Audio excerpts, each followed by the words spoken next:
Magandang hapon po sa ating lahat. Nandito na naman po tayo sa ating palaging pagsasama-sama, no, upang magtalakay ng ibang mga kalagayan sa karapatan ng tao. At ngayong hapon po, ang pag-uusapan natin ay ang walang usapin ng terror law. Ang tawag na po namin ay terror bill or terror law. Pero ngayong hapon po ay napaka-interesting kasi ang pag-uusapan natin, paano nakaka-apekto ito sa development work, sa mga development workers at sa pag-unlad ng Pilipinas. Ngayong hapon po ang kasama natin ay mga batikan, mga veterano nating development workers na dekada-dekada na nagtatrabaho sa Pilipinas, tumutulong sa ating mga kababayan na talagang nasa hindi magandang kalagayan, nagpapaunlad ng ating mga kanayunan, nagtitiyak ng ating pagkain ay sapat, at tumutulong sa climate change. At syempre may mga kasama din tayong mga kabataan, yung mga susunod na sa amin, yung aming mga second liner. Ngayong hapon po, nagpapasalamat din kami kasi kasama natin ang isa talagang kilalang-kilalang manananggol ng bayan. No? Matagal na natin kasama ang isang human rights lawyer, isang kilala na manananggol at nagtuturo ng batas. Mamaya po ipapakilala ng ating moderator ang ating kasamang manananggol ng bayan. At syempre kasama natin ang iba't iba nating mga organisasyon sa United Nations Civil Society Assembly. At ang moderator po natin ngayon ay syempre ang isa sa pinaka-cute nating development worker, kilalang-kilala sa Pilipinas, sa mga kanayunan at sa buong mundo, si Miss Becky Malay. So, pick mo na po kay Becky, no, ang ating talakayan ngayong hapon at sana ay makinig tayo at matuto. Becky?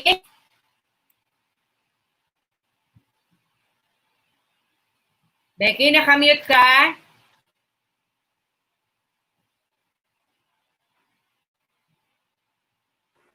Hi, sorry. Magandang araw po sa ating lahat. Isang mapagpalayang araw para sa lahat ng Pilipino ngayon.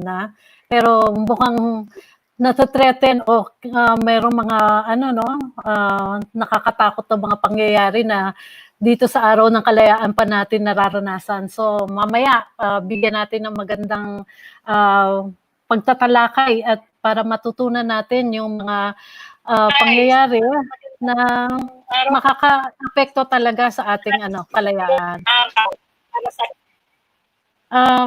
Gusto ko lang batiin, i-introduce ng konti kung ano yung grupo natin. Ito yung United Nations Civil Society Assembly. Mas active tayo nung araw sa maraming issues na may kinalaman sa Millennium Development Goals, tapos naging Sustainable Development Goals. So hindi sa atin na yung sustainable development, yun ang isinusulong natin lahat. Pero alam naman natin na sustainable development ay hindi mangyayari kung mayroong paninikil sa ating mga karapatan. So napakahalaga talaga na pag-usapan natin kung malaya ba tayo nakakapagpahayag, kung malaya ba tayo nakikilahok bilang mga mamamayan sa mga usapin ng ng development, lalong-lalo na sa local, lalo na sa kadayunan kasi karamihan ng ating mga members dito ay talagang nagtatrabaho sa sa field, talagang nandoon sila on the ground.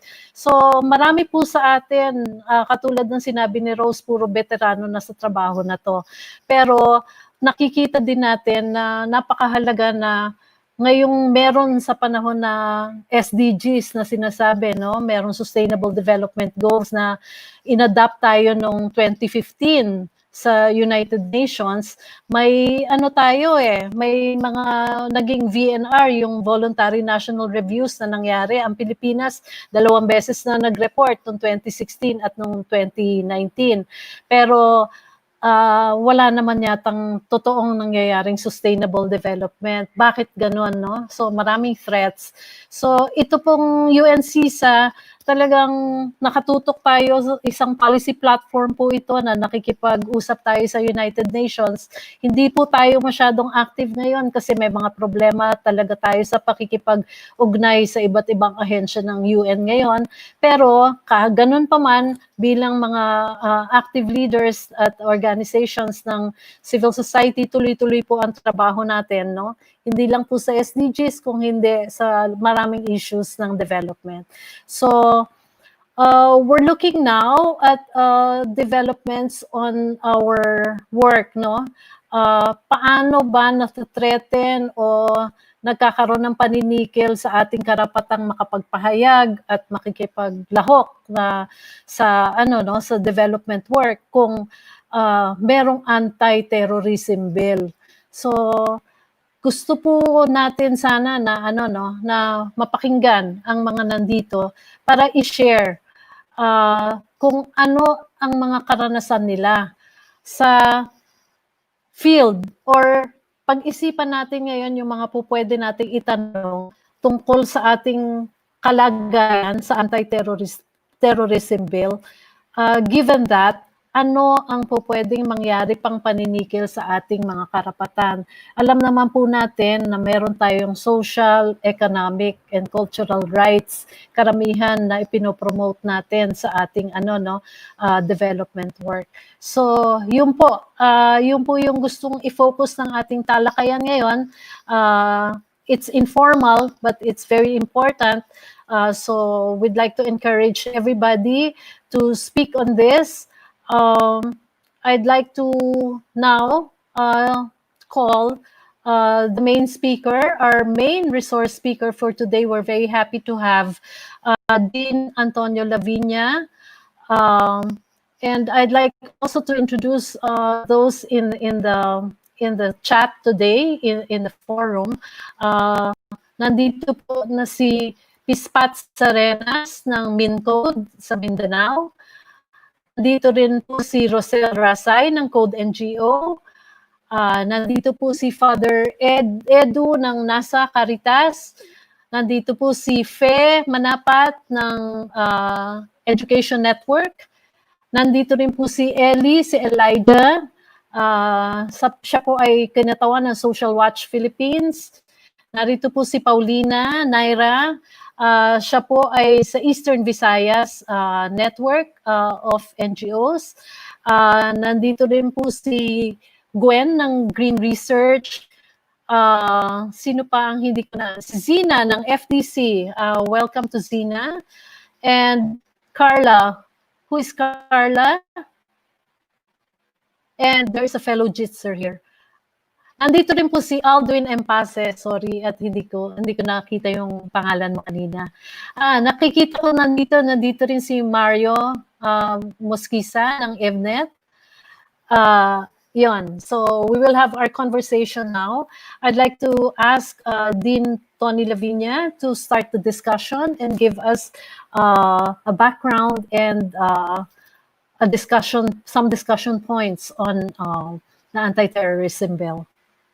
Go ahead, sir. Okay, thank you. Maload ba yon, Rose, yung PowerPoint or ano? Or hindi? I sent the PowerPoint earlier. Kung hindi, it's okay also. Kung hindi natin malulod. Hindi ko alam how to do it with Jitsi. I usually use Zoom lang for this. But I think you're pretty aware naman of kung ano yung nandiyan sa anti-terrorism bill. So i-highlight ko lang yung general points. So una yung background, importante na alam natin yung background. And then tingnan natin yung pinaka dangerous provisions for development organizations, human rights organizations, even for political parties that are working legally and above ground. Maraming mga provisions that can be threatening sa ating freedom of speech, freedom of assembly, freedom of association. In fact, most of the points will really be on that, no? Kasi yun ang immediate may impact sa inyo in terms of your operations.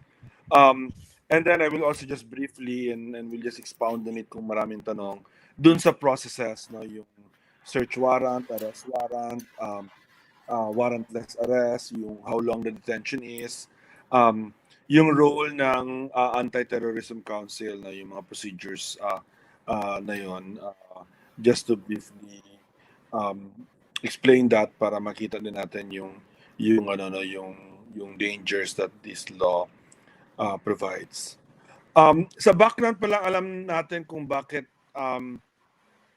problematic yung law nito from the very beginning, no?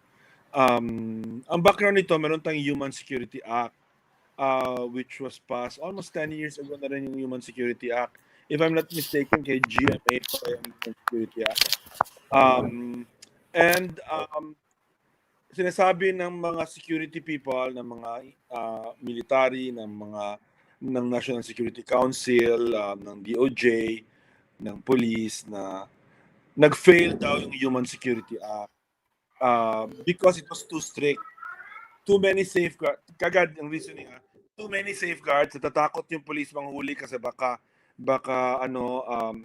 magkamali sila and then they'll have to pay for it, no? Kasi maraming provisions na safeguards. And then masyadong constricting kasi yung Human Security Act was only punishing terrorism and conspiracy to commit terrorism, which are difficult to prove, di ba? Kasi ang essence naman ng terrorism, if you look at the law, is yung pagbobomba, pagpapatay, panggugulo, use of violence, use of force in an arbitrary, unreasonable way to force, diba, to force the government to do something or to cause chaos, etc., etc.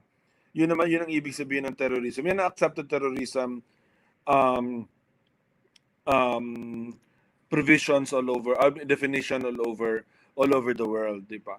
So yun ang pinapunish, at yung conspiracy to commit all of that ang pinapunish under the old law. But maraming ibang acts na gusto nilang isali, and I'll talk about that in a while, na hindi kasama doon sa terrorism. If in fact those acts then does not happen at all. So wala sila na convict, no? If everyone may one or two lang sila na convict sa Human Security Act. So they really complain about that. It's a failed, they call it a dead law kasi daw wala sila na convict. And ako ang sagot ko lang naman very basic kasi sanay na ako ng ganito. Even in our own areas of law, human rights law, environmental law, etc. It's a failure to implement, di ba? And it's rarely the fault of the law when you fail to implement. Pag hindi mo na-implement yung isang batas, hindi yan dahil sa batas, di ba? Dahil yan sa mga institutions mo, dahil yan sa kakayahan ng mga tao, kakayahan ng mga agencies na i-carry out yung sinasabi ng batas. So, halimbawa, sa Marawi, 1 or 2 months before nangyari yung Marawi siege, marami nang nagsasabi na mangyayari yung siege, di ba? Na yung Mautes, yung marami na nagsasabi. And still, even with the Human Security Act and all the things they could do there, the government did not do anything, no? Until overnight na lang na kasi na precipitate yung siege by the by their attempt to arrest yung si Marwan, no? I mean, but yung pagpapasok ng mga terorista, pagpapasok ng Maute group sa Marawi City, that was already going on for weeks, and it seemed like everyone knew it, including the government, but wala silang ginawa, di ba? So I don't think that was a failure of the Human Security Act na yung nangyari sa Marawi. That's a failure of government. That's a failure of intelligence, di ba? In the same way, and just to be sure na hindi ito partisan, I mean, that's a failure also in Mama Sapano, alam natin, di ba? It's a failure of intelligence, a failure of processes na nagkamali si Pangulong Aquino on how he dealt with that with the PNP by passing, di ba, the DILG and all of that, di ba? That's not because of the law na hindi na prevent yung Mama Sapano. That's because of, di ba, human decisions and bad implementation of what should have been very clearly be able to do, no? But yan ang dahilan nila, Diba? Less safeguard. Talagang from the very beginning, they wanted less safeguards, more teeth, more crimes to be included para marami silang ano. And then I have to say, no, I mean, and I think I can be unfair enough naman to, honest enough to all of you, you're all politically aware naman. Ang malaking frustration talaga ng military at ng national security is they do not know how to fight the Communist Party and the NPA and the NDF, di ba? They don't know kung sinong kalaban nila. Ang napaka-striking, no, for those of us who were following this, yung when they use the Anti-Human Security Act, no, yung government, Duterte government, against ano, no, after the peace talks combined, collapse, they use the Anti-Security Act laban sa CPP. So nag-file sila ng case under the Human Security, yung tinatawag prescription case. And they filed sa prescription kasi you ask that organization be declared terrorist, and then you say that these individuals are members of that organization. And then they listed like hundreds of people. Diba? And nakakatawa, when you look at the list, ito sa funny list. Maraming patay, maraming long time active na, parang intelligence nila natapos 20 years ago, di ba? Of the people, di ba? Yung parang ganun. I'm sure some of them might have been involved, maybe at least legally, sa legal struggle, might have been, but long ago, matagal nang hindi. Diba? So doon po talaga, doon ko nakita na, wow, yung military natin, they have no idea kung sino yung kalaban nila. So ang laki ng frustration nila dyan. So quite honestly, yung humans, although sinasabi nila mga Maute, mga ISIS ang kalaban, this new law is really designed to see if they can use it against the CPP, NDF, NPA, and whom they considered to be allies, supporters, doing the same thing as the CPP, NPA, NDF, di ba? With the same intelligence that they currently have, which make it very dangerous. Because kahit sasabihin nyo hindi kayo kasama doon, actually kasama kayo doon sa any development organization, any activist organization will be automatically part of that group, no? Na ano na kasama sa ano sa listahan na yon. So that's the intent, no, of the law. Less safeguards, so police can be have more guts, mas matapang sila na manghuli, manggamit ng anumang kailangan gamitin to stop terrorism. Expand the crimes para mahuli mo other things other than the bombing and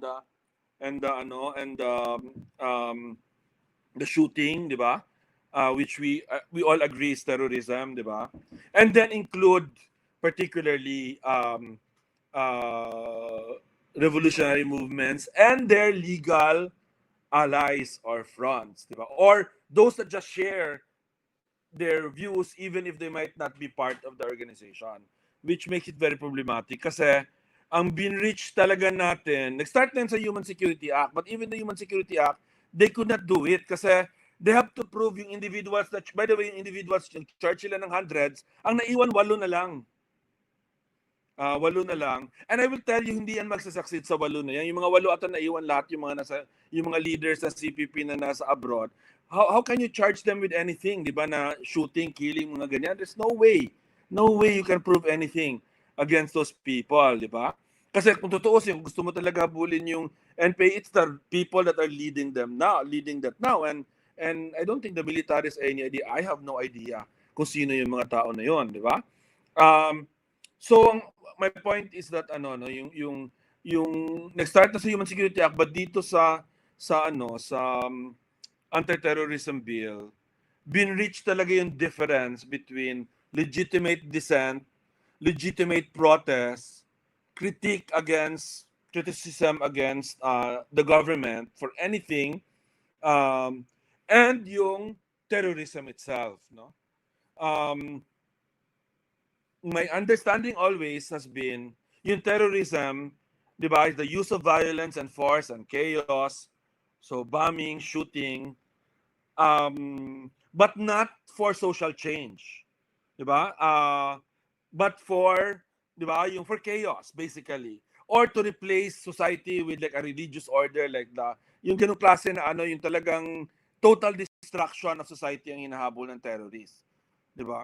And that's why, even when there's always been attempts, the government, for 40 years na yan, since Cory, since we shifted, since EDSA, we've always negotiated, kahit na mag-fail, MNLF, MILF, NPA, and other armed groups, RAM, Reform the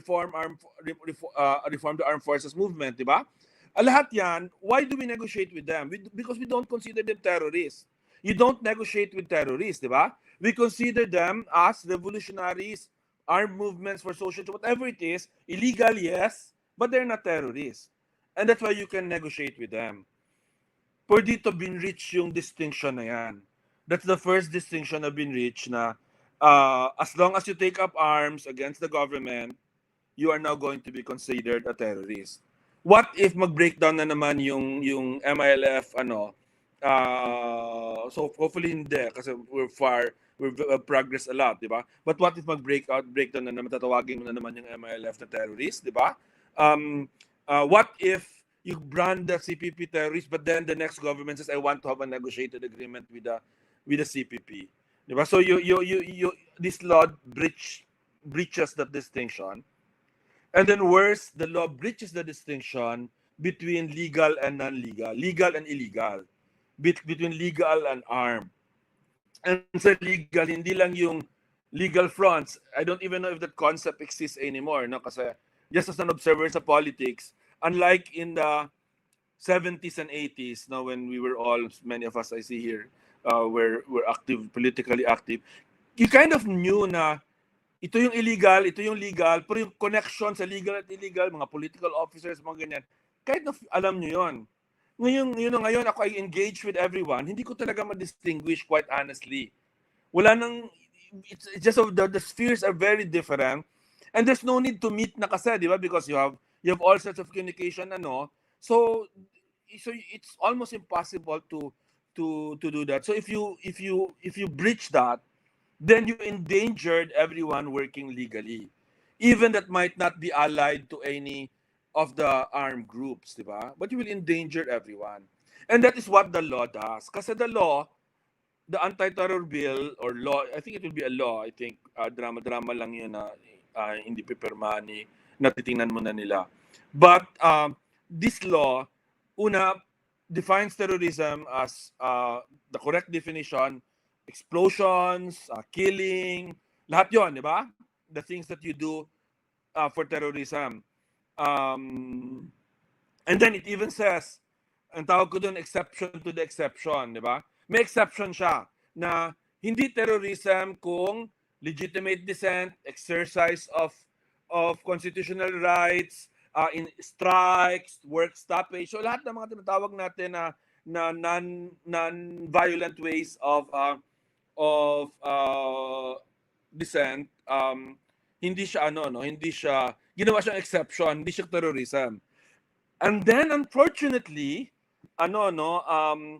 unfortunately nakalagay, I'll read it for you kasi importante yan, yung tinatawag kong exception to the exception, provided, ito yung exception, provided that terrorism shall not include advocacy, protest, dissent, stoppage of work, industrial or mass action, and other similar exercises of civil and political rights. So, okay yan, di ba? And then may exception to the exception, which are not intended to cause death or serious physical harm to a person, to endanger a person's life, or to create a serious risk to public safety. Tingnan mo how vague that is. Lalo na yung last, create a serious risk to public safety. In my view,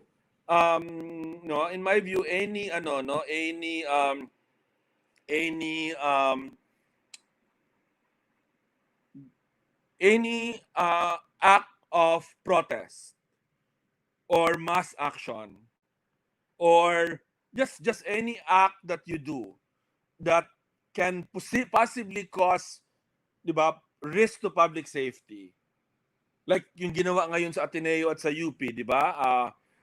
Although napaka-disiplinado nila sa social distancing, that can possibly cause I wanted to go, but my activist son was very insistent na wag kang pumunta kasi you never know, di ba? So nag-standby na lang ako. This is my fourth webinar of the day. Yan na lang aking ano, aking aking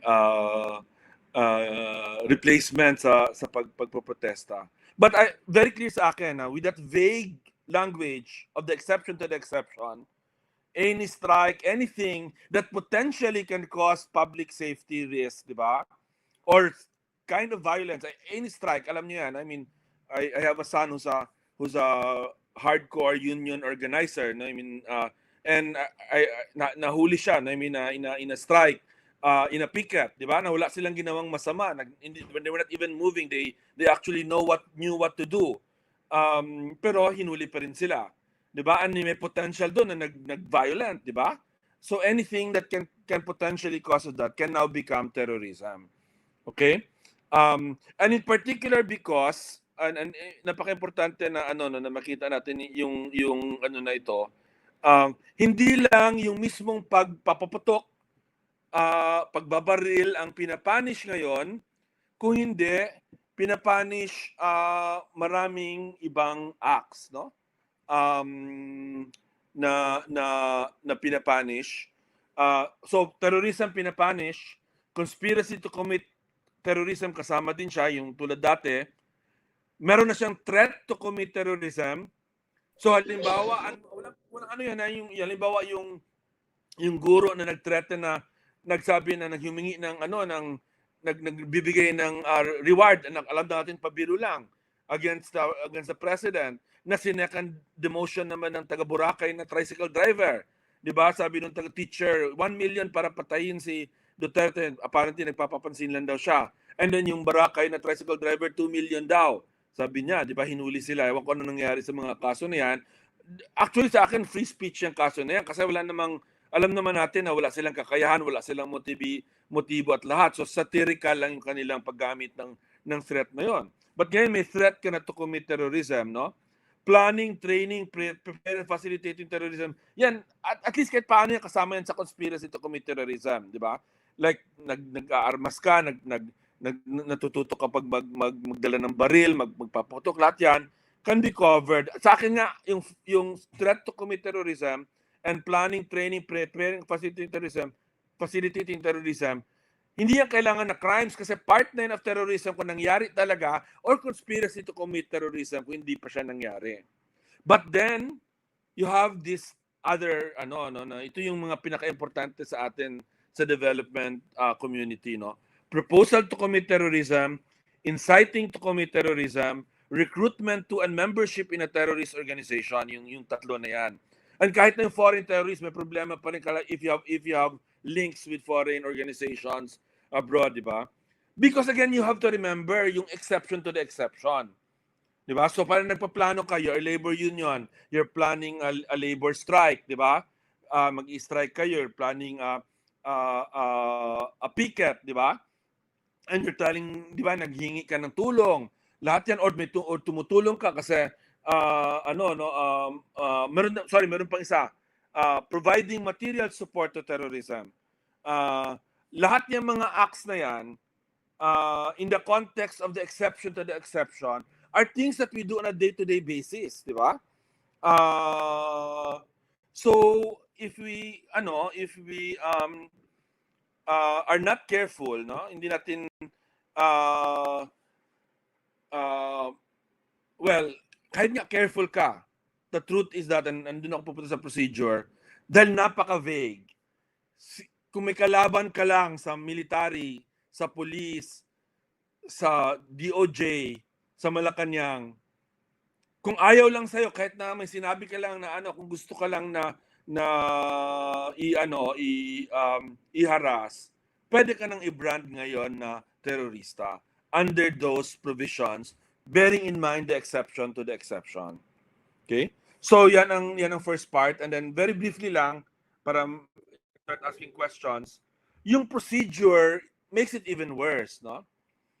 Sinong nagde-decide kung terorista ka or terrorist organization ka? Under the current law, only a judge can do that. That's why kahit CPP CPP hindi nila nagagawa, di ba? Because the judge requires proof. Kung wala ka namang proof na mabibigay both against the organization and the people, di ba? And for me, alam mo, kaya hindi yan uobra yung sa CPP because we have been negotiating with the CPP for 30 years already. So parang, for 30 years, nag-negotiate pala tayo with a terrorist organization. So from a judicial point of view, hindi talaga siya uobra. And that's why, ngayon, you don't need a judicial decision na. Only the Anti-Terrorism Council can do that. Preliminarily, pero preliminary ibig sabihin, ngayon terorista ka na, pwedeng i-judicial review, pero pwedeng years yan, di ba? Kasi aabot pa ng Court of Appeals, aabot pa ng Supreme Court, kung ganun man, di ba? We have given power sa tingin ko na unconstitutional yon kasi usurp ng executive branch ng Anti-Terrorism Council yung powers ng the ATC can even order the arrest of people. No? I mean, Justice Carpio himself, retired Associate Justice Carpio himself, pointed that out, di ba? How can that be? The Constitution is very clear na only judges can order the arrest of people. Pwede mag-warrantless arrest, true. But dapat within 3 days, you're filed charges, di ba? You're filed charges.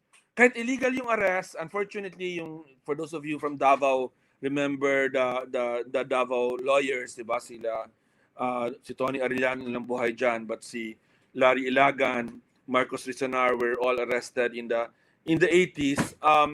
Yung na yon, yung case na yon unfortunately decided ng Supreme Court, kahit illegal yung arrest, kasi illegal talaga yung arrest nila Larry, Tony at ni Rizanar, kahit illegal man yon, na-cure siya kasi nag-file ng charges. Ito, you don't even have to file charges under the Human Security Act. Sa tingin ko, even that was illegal already. 10 days. Ngayon, up to 24 days ka pwedeng hulihin, warrantless arrest, and then for 24 days, you can be kept, di ba? And then maraming mga provisions on search warrant, on surveillance, electronic surveillance, na dati very strict yung supervision ng judge, na tinanggal lahat yan, binigay na sa ATC. So, sa tingin namin yun din, yung powers na binigay ng sa ATC are unconstitutional. I mean, yun. So, I think I'll end there, but I can already ask questions. I just want to say, sa development organizations, what's the safe way to operate? Very simple lang. Don't criticize the government at all. If you really want 100% safety, wag kayong mag-complain. Diba? You can still do the development work if you want. But wag na kayong mag-complain ng official, ng sino man, ng Kasi if you do that, madali kayong i-brand the terrorism because of the vague provisions that we have. Of course, I do not recommend that. What I recommend instead is the opposite. Assert your rights, diba? We have to all assert our rights and stand by each other regardless of ideological differences and organizational differences. Kasi tatargetin naman tayo lahat. Nakita naman natin yan na diba, that everyone is going to be targeted, diba? Regardless of ideology. And because military intelligence is very bad, diba? Just really very bad, no? So the answer is not to, diba, to keep safe, diba? Like yung actually bumabalik ako dun sa diba, how the NGO movement grew time pa ni Marcos, diba? Na nag-start siya na try to be apolitical, diba? And then the NGO started to get bolder and bolder after a while, no? I don't think it will serve us well sa development community if we retreat to our caves and sige na lang, from now on playing safe na lang. Well, no criticism of government, just do the work. Para balik tayo to diba, Rotary Club type of work, diba, or kung sa Catholic Church, yung pure charity work na lang without any kind of accompanying analysis at lahat, diba? Then panalo na sila, diba? Panalo na yung anti-terrorism I mean, the advocates of that panalo na, because then they have intimidated everyone, di ba? Of course, the way forward now is to continue to oppose the bill. I'm sure maraming cases that will be filed from different sectors just to show how bad the law is.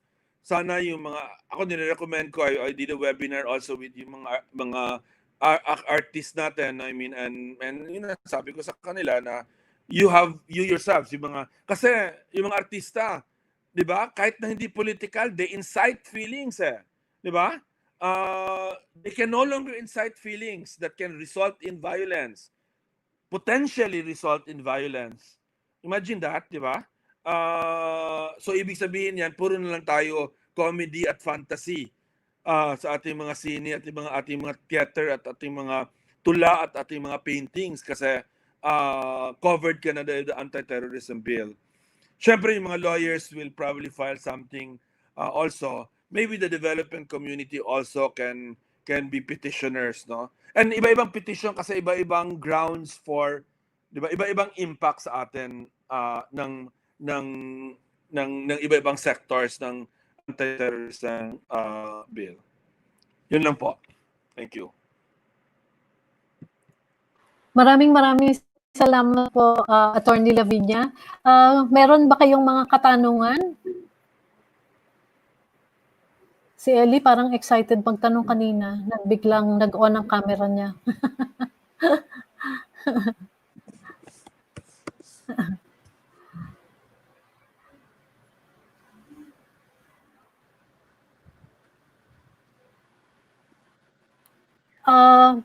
Gwen, please go ahead.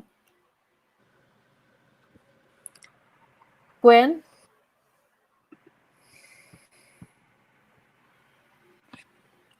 Ma'am Nakamute. Rose, hindi Okay. nakataas ang kamay ni Gwen. Nakataas ang kamay niya.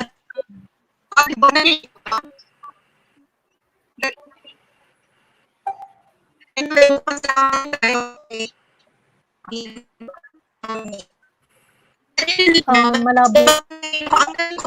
Mga viewers natin, nakikinig ba? Yung status ngayon ng bill, pasado na yung status, yung ping number, ako, ano yung ping? Tama ba yung service? Nakaka-alarma talaga. So, yun. So, Gwen, status siguro sa... Gwen, medyo malabo yung hindi namin naintindihan yung audio mo, yung sinabi mo. I-chat na lang niya. I-chat, pwedeng ilagay mo na lang sa chat yung question mo. I can look at it, yeah. Tinitingnan ko yung mga chat kung may questions. Oo. Please please write your question at the chat para easier kasi your audio is really bad. We cannot hear you well. Okay, so chat natin. You can write. Pauline, do you have anything?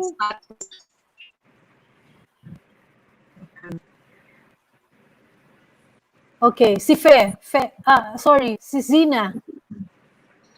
Zina, please go ahead. Nakataas yung kamay mo. Hello. Opo. Ma'am Rose, nagtaas ang kamay. Anyway, Sir Tony, yes, Attorney Tony. Ano lang po, immediate implications lang. Like for us, as civil society activists and gumagalaw, kumikilos, regardless pa nga na ngayon. Ngayon, Independence Day, kung biglang ngayong balitang to, mamayang gabi, pirmahan na ni Presidente ang batas na yan. Ano po ang immediate naming, may grounds na ba agad? For example, yung nag-protest kanina at saka maghapon po, may mga online protest pang ginagawa ang mga tao. Example, lumabas kami at ito, dala ko yung placards ko na biglang meron nga sumita sa akin. Ano po yung pwede naming immediate na gawin na hindi kami makulong? May grounds na ba agad? Para lang sa practical na dahil sa buong lugar sa communities yan, din ang mga practical na tanong kahit pinaliwanag na kanina. Pero naniniwala kami, hindi dapat. So, ilan po. Yeah. Sure, yung yung immediate actually once the law is passed, una merong publication, 'di ba? 2 weeks of publication. And then actually may implementing rules pang ipapasa before anything will happen, no? So you have a few months. And then in the meantime, siguradong may mga kaso na, sana makakuha tayo ng TRO ng Supreme Court. So pwedeng ganun ang mangyayari. But eventually, if the Supreme Court doesn't act or declare, by the way, banggitin ko lang bakit importante yung Supreme Court. Kahit na hindi tayo mananalo sa Supreme Court, but the Supreme Court clearly says na certain acts cannot be covered by this, then panalo na tayo, di ba? No. So that's why importante 'yon. But let's say the law takes effect, meron ng implementing rules, hindi siya dineclare unconstitutional ng Supreme Court. Ano yung dapat magbago sa ginagawa natin, di ba? I will just say na ang pinakamahalaga ay yung as a safety mechanism, is to put in your protocols, whatever you're doing na legitimate dissent, Remember, hindi natin pinag-uusapan, ito ang problema dito. Kahit na charitable work, halimbawa magdadala ka ng pagkain sa lumad, mga ganon, or mga typhoon victims o mga ganyan. But yung mga victims na yan, may mga militante o may daing sa gobyerno, di ba? Again, pwede siyang kasama kasi nandun yung support terrorism. I mean, kahit hindi naman terrorista yung mga yon.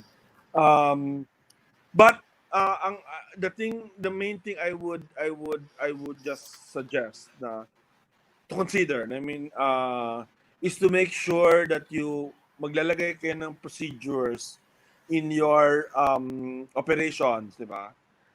And in your mass actions, or in your relief, di ba? Kahit na express lang, do not support terrorists, do not, yung ganun lang, di ba? At least, kagad nandun, all it's in the open, di ba? Yung alam ba yung sinasabi, activism is not terrorism, di ba? I'm an activist, I resist, but I'm not a terrorist, di ba?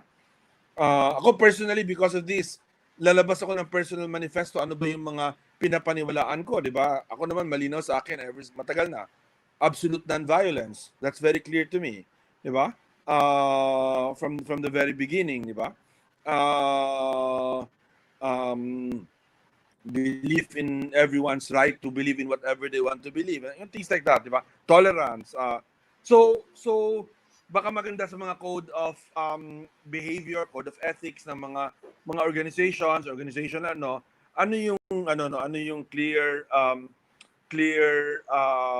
disavowal, di ba, of violence and etc.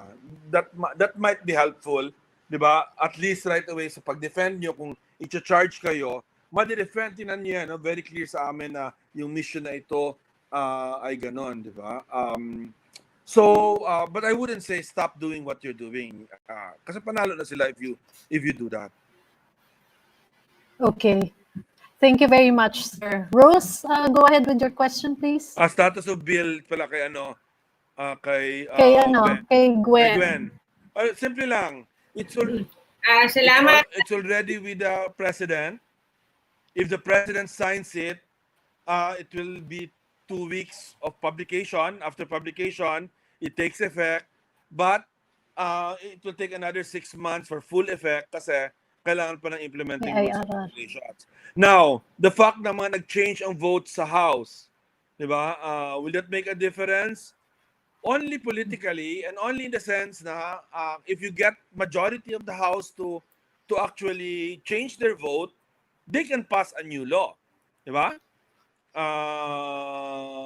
Kaya ako, the other suggestion I have to our allies na sa Senate, yung mga LP, sila Kiko, Risa, sa House, mainly it's really Makabayan that's carrying the flag here, and Edsel Lagman siguro, and a few others. Although they did really good work, dumami sila as the days went on. Ang suggestion ko sa kanila is file a bill, di ba? That will not only repeal the anti-terror bill or even the Human Security Act, but replace it with a 'di ba? Like a genuine human security and human rights act. Parang ganon. I would put it to two together. 'Di ba? Yung ang masama talaga sa anti-terror bill, not only did it make it more dangerous for us, it took away the safeguard from from the Human Security Act that would have, 'di ba, made the police think twice before they torture you, before they arrest you illegally. But Okay, right now, thank you. yan ang status natin. Yun ang status. Okay. Thank you very much. Rose, go ahead with your question, please. Nakamute ka, Rose. Rose, nakamute ka. Rose, nakamute ka. Sorry. Okay. Salamat po. Salamat, Attorney. Okay na. Din Tony. Hindi ko alam kung tama yung analysis ko. Pero mukhang ito pong anti-torture law parang omnibus repression at suppression tools na sa atin. Dahil marami pang mga batas before, no, meron tayong cybercrime law. 2019-18 po ay meron na tayong executive order number 70. Ito yung against local communists. At among NGOs, meron po tayong SEC Memorandum Circular number 15, ngayon ay 25 na. At lahat po ito ay nag-drop sa paggampan namin ng tungkulin bilang mga development and human rights worker. Kapag nagsampa ba tayo po ng kaso sa Supreme Court,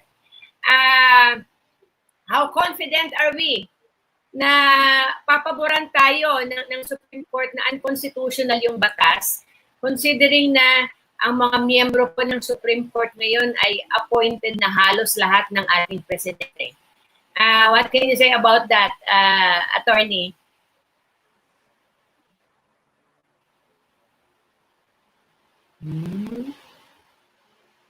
Mukhang naghang si Becky. Dear. Becky? Yes. Attorney Lavinia, can you hear? Mukhang naghang yata si... Oo nga Oo, naghang. Oo.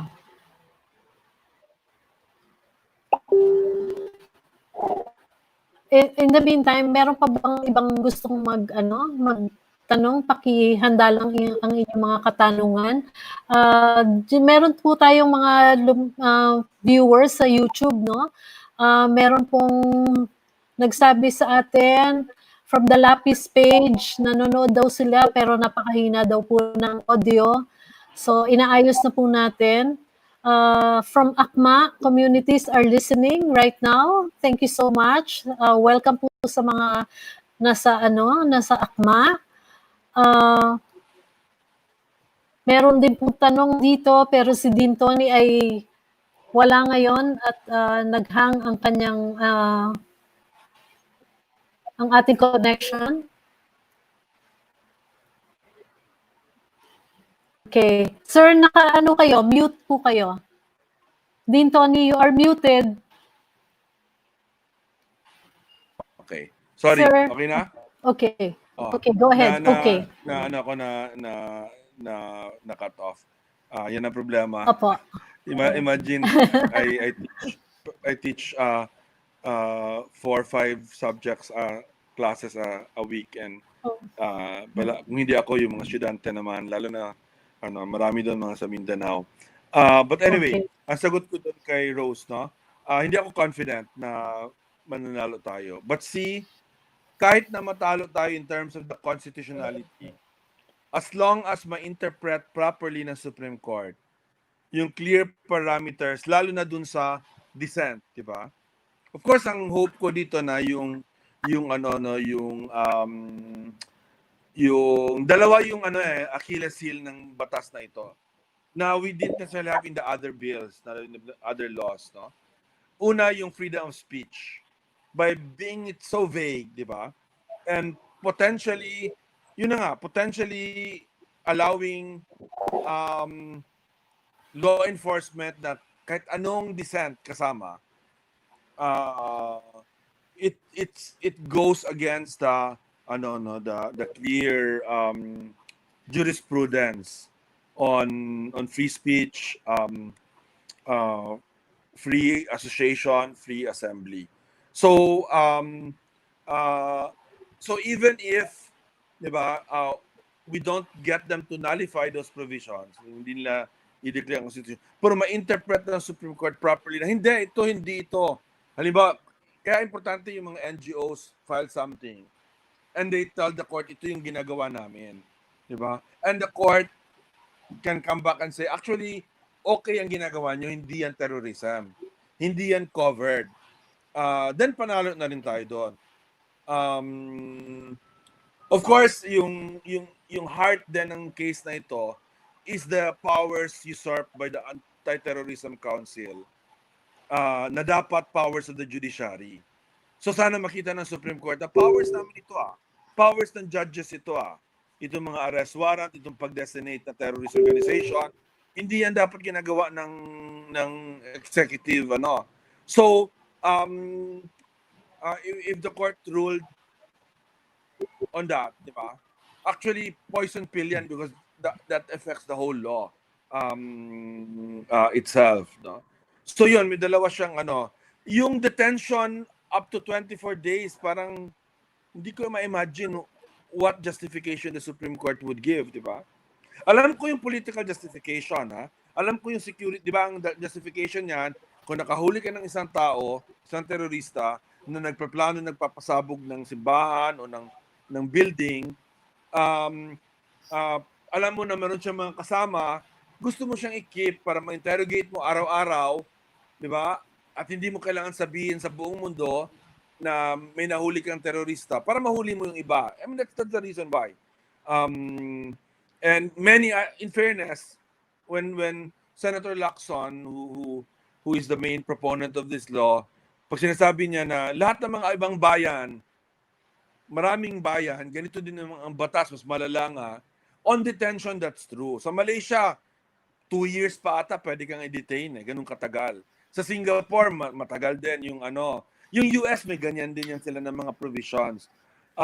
Pero ang wala sa lahat ng mga ibang bayan ay yung freedom of speech na mga provisions, no? Yung inciting, wala yan sa mga batas ng other countries. I mean, kasi for me, clearly ang intent talaga diyan yung mga iniisip ng police at ng military o ng national security officials na mga allies ng terrorist organization na hindi nila ma-prove na nagpaputok, nagbaril, nag-explode, di ba?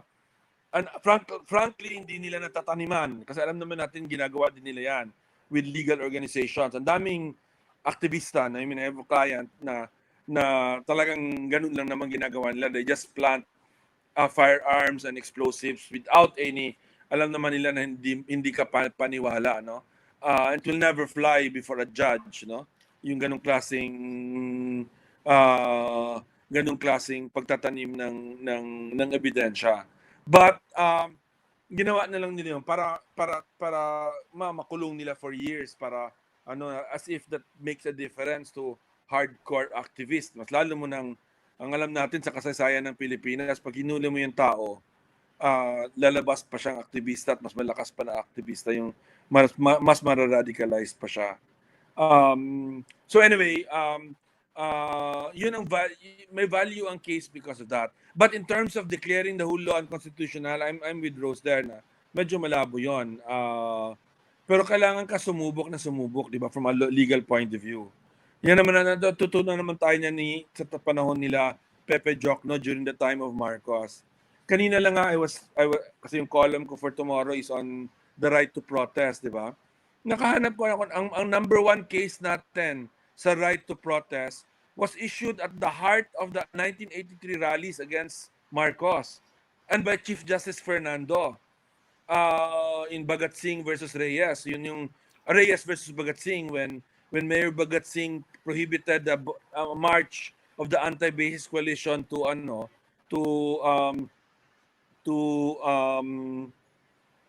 the US Embassy, nag-file sila ng kaso led by Dan JBL Reyes and won the case.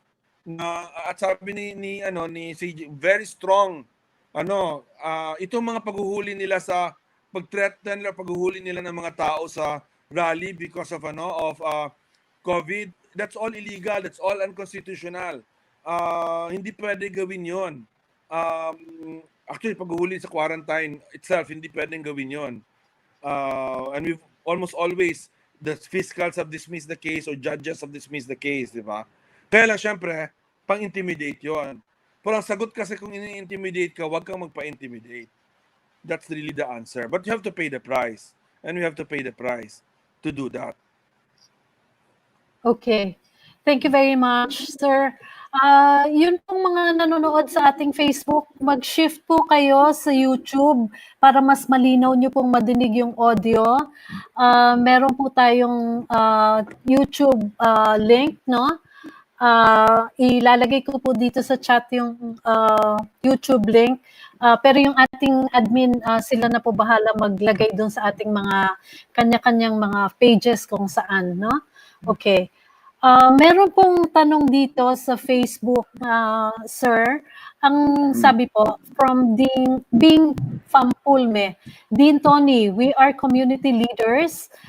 Are we really in danger or at risk if we continue our voluntary organizing of vulnerable communities, especially the victims of disasters and calamities? How can we be safe? Yun na, the safest is parang put a wall between yung civic work, organizing work for development, and the political work. But we know, problema dyan, we know that that is easier said than done, di ba? Kasi if you're doing organizing work, you're organizing work around issues, tubig, di ba? Hanap buhay, ano man, di ba? And eventually, you will encounter government, di ba? At any level of government and government policies at any level. So sa akin, there's really just no way to be safe from that point of view. I mean, yung mahalaga dyan is to assert always your constitutional rights. And if you really want to take extra steps lang to be safe, magiging mas malinaw kung ano yung mga batayan, di ba? Ano yung mga prinsipyo na sinusundan ng organization na ito, di ba? Ng pag-organize nyo. So for example, yun, yung non-violence, yung halimbawa ako sa manifesto ko, I will say na I will criticize government but I will also work with government. But that's true naman.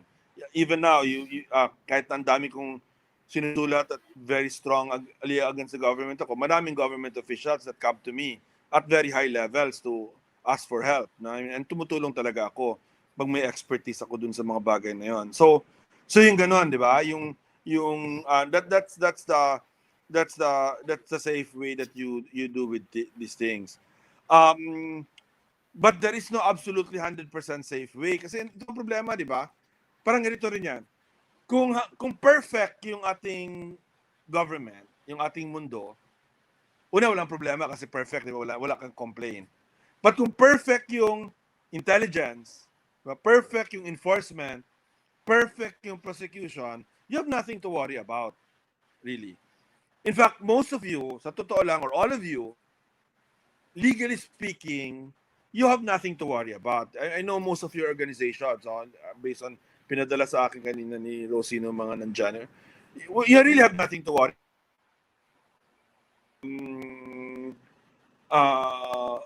In terms of what you're doing, di ba? Kaya lang, because it is in fact imperfect, di ba? Di ba? An intelligence report that's completely off, or naghahanap lang sila ng scapegoat, or may nagalit na politician sa'yo dahil may sinabi ka or may sinabi yung kasama nyo sa organization, things like that can lead to charges, di ba? The worst case is to have charges na yung warrantless arrest. And then 24 days ka um, your family and your colleagues will not even know kung saan ka. That's the worst, no? In the end of all of that, you will still knowing your organizations, walang mga, di ba? You're not terrorist organizations. Your acts are not terrorists. But they would have charged you, and that would have been, ano, no, that could be very devastating personally, devastating to your organizations, especially if you have foreign allies and you have funding, etc. Di ba? So kailangan mag-ready kayo ng ganung klaseng pag-defend. Some are better prepared than others for that, di ba? Ano, I think importante siguro yung shared defense, shared legal defense resources, no? Maybe through iDefend, through para, or through ano, I think importante 'yon na we are ready to defend anyone in our network that gets attacked, no, even for without ano, no, without reason, kasi nga naman na ano na ano, but it will help if your organization is really like that, and if you're really like that, it actually helps if you announce to the world ito yung panindigan nyo, no, including sa pagtulong ng mga mahihirap, di ba, yung mga ganung klaseng ano. Sa humanitarian work pala, in-exempt doon yung mga international humanitarian organizations delivering relief goods, mga ganon. By the way, just to sa politicians naman, dangerous din ito sa politicians, di ba? In fact, part of the ano dito, sa mga on the part, sa totoo lang, this is really an ask of the military and the national security establishment. Dahil sa sinabi ko, feeling nila yung Human Security Act palpak, hindi nakatulong sa kanila, di ba? Doon sa paglaban ng totoong terorista, at sa gusto nilang italo, di ba? Talunin yung CPP-NPA and so yan talaga ang main ano diyan. I don't think President Duterte necessarily wanted this, di ba? But hiningi siya ng national security establishment. We know that, no? But hiningi din ito ang mga politicians naman. Bakit may mga politicians nag-support? Kasi pwede itong gamitin sa election. That's why, as one of the safeguard, makita mo yan eh. Ang isang safeguard dito is 2 months before the election, parang suspended mo na yung act. You cannot designate, di ba? Ganun siya ka-dangerous. Alam din ng mga politicians na pwedeng gamitin even against them, di ba? Imagine sabihin ka ng national ng anti-terrorism council na terroristic or terrorist, yung political party mo terrorist, di ba? And to do that before the elections. Illegal din yun, ha? Because only the COMELEC can make those decisions about political parties, about di ba? Okay, thank you very much.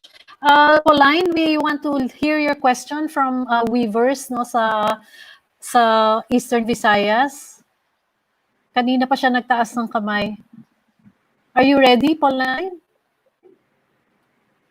Kung hindi,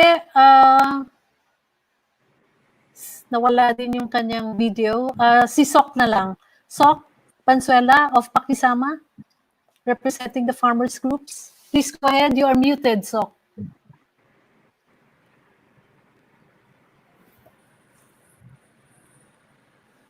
Sok? Yes, thank you very much, Becky. Various sectors, business, churches, academia, NGOs, mass movements, have already made their respective positions or statements against the anti-terrorist bill. The question is, how would these statements have real mass?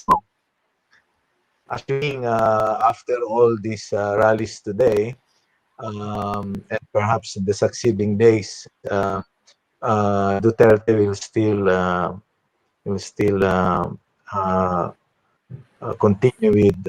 continue signing the bill.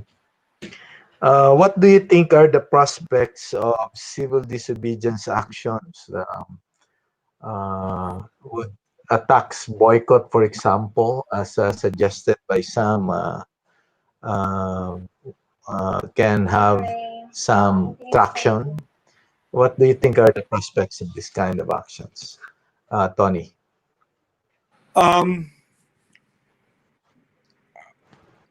your guess is as good as mine, di ba? Pero sa akin kasi, because we live in special times, di ba? And new times na mukhang matagal pang ganito. Ang mahalaga ng mga pagkikilos ngayon at lahat ng mga ginagawa natin um, tulad nito ay ang pagsubok ng isang bagong paraan, diba? Pagkikibaka, paraan ng pag-oorganisa, di ba? And over time, I mean, sa totoo lang, believe ako sa sa actions today, no? I mean, sa UP lalo na kasi marami sila kahit sa atin yung disiplinado nila in terms of both messaging and in terms of safety, di ba? So ako malaking bagay yon, and we have to keep on trying to how to do this. There was a threat, di ba, at the beginning na i-disperse kayo, na there were even mga checkpoints, di ba, yung mga ganyan klase na ano. So we have to learn how to go around all of those things. Ako yung mga checkpoint, yung mga pagpipigil ng police, pwede i-challenge yun eh. We will win that hands down.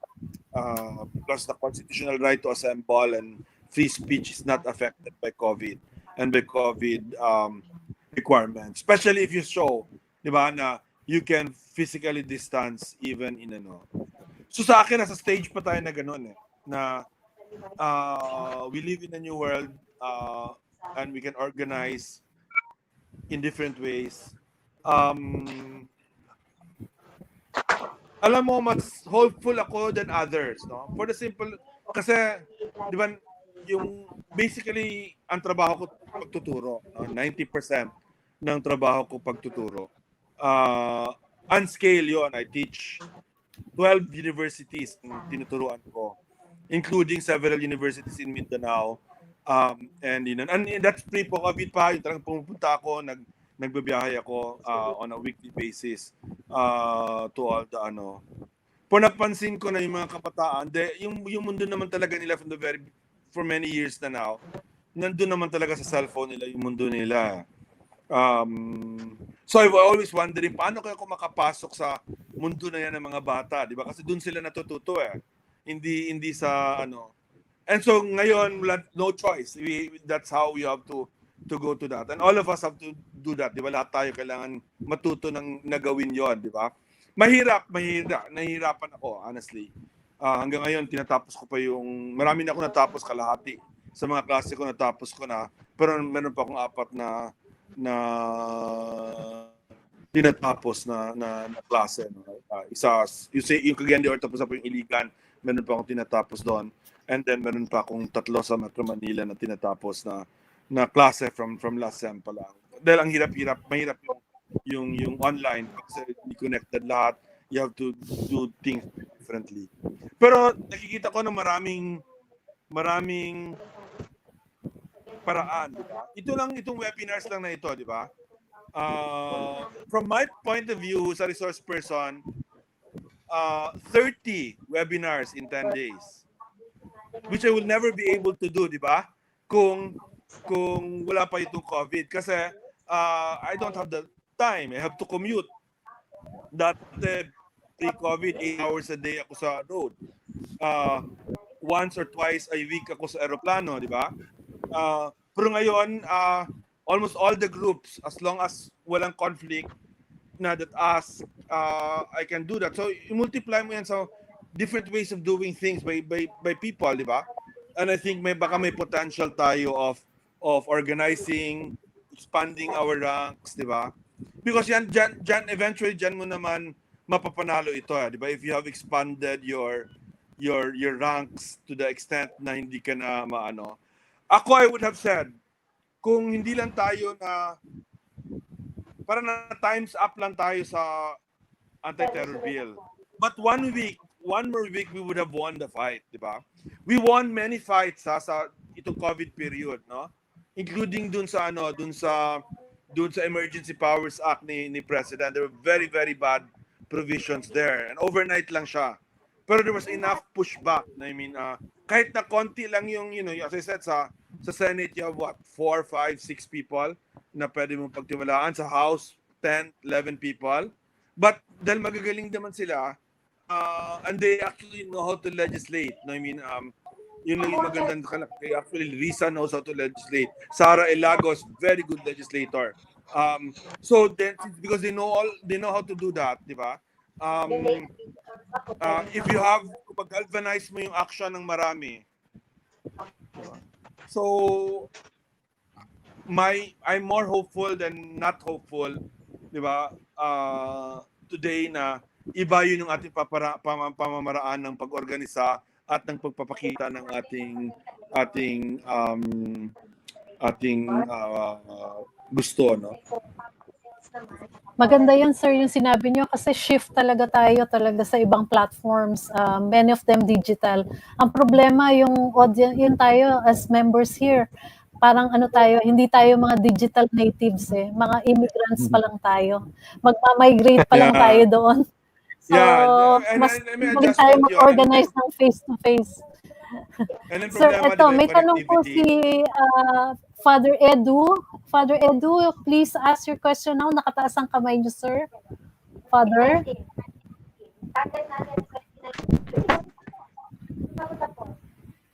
Father? Nadidinig na po ngayon. Malinaw po ang ating audio. Yes, sir. Malinaw po. Sige po. Salamat po ng marami kay D. Tony. Hindi ko alam kung tanong to, pero payo lang siguro. Gusto ko rin sa bahagi naman ng simbahan, sa bahagi po ng mga development workers, kami po ay nasa front line din. At bahagi ng aming trabaho ang pagtuligsa sa gobyerno. May tinatawag po kaming prophetic mission of the church. Yeah. Kaya bahagi ng trabaho na pumuna lalo sa maraming mga mali. At halimbawa nitong issue ng human rights, alam niyo naman kung paano pinag-initan ng ating mga obispo at saka ang ilang mga progresibong pare. Hindi lang sa bahagi ng mga Katoliko, gusto ko pong yakapin ng mga faith-based organizations na talagang naninindigan para sa karapatan ng mga mamamayan. Ang takot po namin dito, at nabanggit niyo na rin kasi, ay na maging talagang bahagi ito ng state repression sa pagsupil sa mga boses ng mga nakikita nilang hindi sumasang-ayon sa kanilang mga ginagawa. Kaya talaga pong banggang-bangga sa simbahan ang bagay na ito. Wala pa nga itong anti-terror bill, naakusahan na kami ng pagiging terorista. Sa totoo nga po, nung panahon ni Palparan, kaya nga ako tumakas ako nun kasi natag ako mismo sa kanilang intelligence. Ang tawag nga po ay DT. Ang ibig sabihin daw na noon ko lang dinalaman, dissident terrorist. Sa bahagi ng simbahan, ang kanila lang batayan ay kapag ikaw ay nagrarally, pagka ikaw ay kumakampi sa mga magsasaka, naglaland reform, kapag ikaw ay nagrarally para sa kalikasan, ikaw ay tinuturing ng terrorist. Wala pa po yung batas. Ay how much more na may ngipin ito ngayon? Sigurado, makukulong na ang marami dyan, lalo tigit yung mga naninindigan. At ang nakakatakot nga doon, matatakot na rin. At yun yung pinaka-nakakatakot sa lahat, kung mangimi at hindi na magsalita dahil natatakot. Hindi po natin maiialis, darating sa punto na maraming tao ang maaaring matakot dahil ito'y banta sa kanilang kalayaan. Kaya sa bahagi po ng church and state relation, ano kaya ang inyong maipapayo? Kasi palagay ko lalong iigting. At kung nung panahon ng Marcial, kapag talagang nararadicalize yung tindig, kapag masyadong hindi ka makagalaw at ikaw ay hinuhuli. So, yun lang po. May karanasan din tayo sa Marcial, yung simbahan, naging masyadong radicalized dahil yung democratic space ay lumiit ng lumiit. Yan ang pala kong sinasabi kasi marami actually akong estudyante ng mga general ng police at military, no. Ito na sinasabi ko palagi sa kanila, yung you radicalize people instead of lessening, di ba, yung people against the government or taking up arms against the government, mas lalo yung damihan yon. Alam naman natin ganun ang kasaysayan natin, di ba? So yun, pero ang payo ko sa simbahan actually, lalo na yung mga leaders natin, is wag silang matakot kasi sa tingin ko, hindi naman, di ba, yung kay Bicoy, di ba, yung mga obispo sinama, of course, si Father Flavi at si Paring Bert, sinama pa rin silang dalawa no, dun sa kaso na yon, di ba? Pero I can tell you na walang mangyayari sa kaso na yon. Katawa-tawa yung mismong final na kaso sa kanila. Wala namang conspiracy to commit sedition. Una, walang sedition in the first place. So how can there be a conspiracy to commit sedition? No? I mean, but yung mga bishops naman hindi sila sinama. Mahalaga kasi dito na ang takot ko talaga dito na yung yung mga mahihirap kasi sila naman yung, di ba, walang makapatulong kaagad, di ba? Yung mga workers, yung mga farmers, di ba? Mga indigenous peoples, yung mga leaders nila, di ba? Pag filean sila ng charges o i-brand sila ng terorista, parang tapos na yon, di ba? And kahit na ma-acquit mo sila later on, years na yon, di ba? Tapos ano pa ito yung marami sa mga crimes na ito non-bailable kasi life imprisonment yung kanyang yung kanyang penalty. Kaya importante na yung mga may ability to defend themselves, di ba? Ay mag-go out of the way to, di ba, to be prophetic tulad ng simbahan para masabi natin, yung sinabi ng hinuling taong ito, ayun din ang sinabi ng obispo. Bakit yung obispo hindi mo siya hinuhuli, di ba? So mas ganun yung ko, no? Mas ganun yung ko. So ngayon, di ba, halimbawa yung mga bishops natin na di ba, I think si Bishop Sok yun, Archbishop Sok at si Bishop Ambo ang sinali dun sa Bicoy, di ba? And sinali lang talaga sila because parang may perception na they criticize government, di ba? On the war against drugs in particular. At hindi naman sila sinali sa kaso. So masasabi ko na ako, I criticize the government for the war against drugs. Dapat hindi rin ako i-charge, di ba? So yun, I think ang kailangan natin gawin dito, yung sinabi ko kanina, yung meron tayong defense fund or defense organization or defense way dun sa mga, lalo na sa mga mahirap na nagagamitin itong anti-terror law. Okay, thank you. Kanina nabanggit natin yung mga yung mga iba't ibang paraan para maorganisa natin ang ating sarili. Merong mga advantages yung mga digital platforms kasi marami tayong naaabot. Tapos dahil panahon ngayon ng COVID, talagang hindi naman tayo maaaring lumabas. So, na-maximize nga natin yung mga digital platforms. Baka magandang pakinggan kung ano yung ginagawa ng mga kabataan natin dito na miyembro ng UNCSAC, no? Sila Ellie, Elijah, paki-share naman yung sa fake news, yung fake accounts, paki-kwento yung iyong mga efforts doon. Bahagi din Okay yun ng anti-terrorism natin. Okay Go po. ahead. Malinaw po yung audio ko. Yes, very clear. Thank Okay. you. Yun, nabanggit po kanina ni Attorney Lavinia, thank you po, doon sa mga legal implications ng anti-terrorism bill. Ibabahagi ko po yung experience namin on the ground right after the third and final reading ng anti-terrorism bill. Sakto, nasabi kanina, yung mundo ng mga kabataan ay nasa social media. At ito po yung ibabahagi ko. Few days after the third and final reading po ng anti-terrorism bill sa House of Representatives, sumulpot po yung dummies and fakes sa Facebook. At ito pong mga dummies and fakes na to, yung mga pangalan ng aktivista.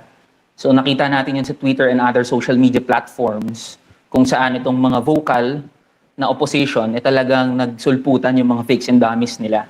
Then, especially the young ones, sila po talaga yung naka-experience ng surge ng digital attacks. Kaya inilunsad po namin yung tinatawag naming campaign na Fight Back, #FightBack campaign, where we gather report ng mga fakes and dummies, then we mass report them The goal is to reclaim safe space in social media and expose troll farms ng mga rabids.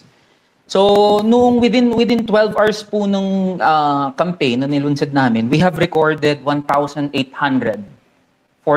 fakes and dummies. Gladly, we have taken down, within that time period of 12 hours, we have taken down 278 fakes and dummies. Within 24 hours naman po ng campaign, we have pulled a couple of IT and tech experts who can help us in the campaign kasi hindi naman po IT ang background ko, pero may mga kaibigan na nasa tech. Then may isa from Guangzhou, based in Guangzhou, China, na binibrief kami about the efforts in social media. This time, we have recorded 2,000 fakes and dummies. Currently, may decline po sa reports, pero some of the accounts, I can say most of the accounts are still active. Ito po yung ilang observation namin at tingin ko dapat nating i-consider since ang ating gawain ngayon ay nag-shift from the traditional papunta ng digital. May nilabas po na report ang National Bureau of Investigation, NBI. Nag-glitch lang daw po itong sa nangyari sa Facebook, yung proliferation of fake accounts. Pero nalaman po namin upon investigation, itong mga accounts na fakes and dummies, nakalink po siya sa registered mobile numbers in the Philippines. Hindi po posible na glitch ito kasi mangyayari lang na registered siya sa isang mobile number sa Philippines kung manually created. Kasi may verification process po yan. Then, bothering po yung ilang reports from unique accounts. Unique accounts meaning from sa isang tao, merong multiple accounts na nag-exist. Akala namin, una, glitch lang to. Pero we have found out na hindi siya glitch eh. Kasi 20 to 40 fakes and dummies bearing their names in different forms. Then, ang commonality po nitong sa social media ng may mga fakes and dummies ay nag-post, nag-tweet, nag-share, or somehow linked to the junk anti-terror bill campaign. So, kahit po na hindi sila directly na nagpo-post, na-link lang sila, nag-click lang sila siguro ng isang website link, meron po silang fakes and dummies. We thought na progressives and community development workers lang po ang target. Pero upon checking, widely spread po ang fakes and dummies. May mga tao po na walang kinalaman sa politika, may mga neutral, even rabids, mga DDS po natin, meron din po silang mga fakes and dummies. And what's alarming about this, some of the accounts po ay nag-e-exist na way back 2017. At yun po yung nakakabahala. Kasi hindi po natin alam kung ito bang mga accounts na ito ay inactive lang, deactivated or not published. Pero may mga accounts po na existing na way back 2017. Ano pong implication nito? Well, per IT experts po and our friends in our network who are pushing the Fight Back campaign, hindi po namin na-trace kung sino yung tao behind. Pero one thing is for sure, manually created po itong mga account na ito. So we also have to see this under the context na may coordinated efforts ang gobyerno, ang estado, to clamp down dissent. Then may recent hacks and breaches din po sa iba't ibang mga websites. Then, implication din po nito, nagdadagdag ito ng sikip sa development work sa social media. Especially right now na tayo po lahat ay halos ay pinagpapatuloy ang ating gawain sa online. Kaya nakikita po namin na very alarming itong trend ng fakes and dummies sa Facebook kasi lahat po ay tina-target nito. We don't even know kung saan po pwedeng gamitin itong mga fakes and dummies na to. Sa lente po siguro ng isang individual, pwedeng gamitin yung pangalan niya para maglunsad ng mga scams and whatever decadent activities. So what have we done so far? Ito po yung mga ginawa namin na we reported the database to Facebook. So we have coordinated with Facebook, then we are waiting for their response. Pero sabi rin po kasi ng isang ng interview ng mga media outlets natin sa Facebook, they're currently in the process of investigating itong mga proliferation of fakes and accounts. Now, hindi po namin maibigay itong database na meron kami sa NBI kasi we are suspicious of our NBI. We don't know kung saan po pwedeng gamitin itong database na meron kami. It can be used by third-party users who can use it for political purposes or other purposes for that matter na pwedeng ikapahamak nung mga tao na kung saan nakapangalan itong mga fakes and dummies. Take note po, sa group lang po namin around 2,000 recorded fakes and dummies. Wala pa po dito yung ibang mga groups na nagtutulong-tulong din po kami to report these fakes and dummies kung saan nakapagtala sila ng around 1,000 to 3,000 fakes and dummies. Even nga po yung ilang mga kasama natin dito sa UNCISA, nag-report po na meron pong mga fakes and dummies bearing their names. So medyo nakaka-alarma po itong situation ito, proliferation of fakes and dummies, especially right now, na kung saan nakita natin yung surge sa pagsulpot ng mga fakes and dummies right after the third and final reading of anti-terrorism bill. And sabi po kanina, doon sa discussion po ni Attorney Lavinia, dahil sobrang vague po ng mga provisions ng anti-terrorism bill, it can be used against development workers. At ang pino-point out po namin, hindi lang po tayo ang pwedeng biktima nito. Tulad po ng nasa database namin, even neutral, even political, even government supporters, merong mga fakes and dummies at pwedeng gamitin sa kanila as a weapon itong anti-terrorism bill. So, for now, continuous po ang efforts namin in fighting back itong fakes and dummies.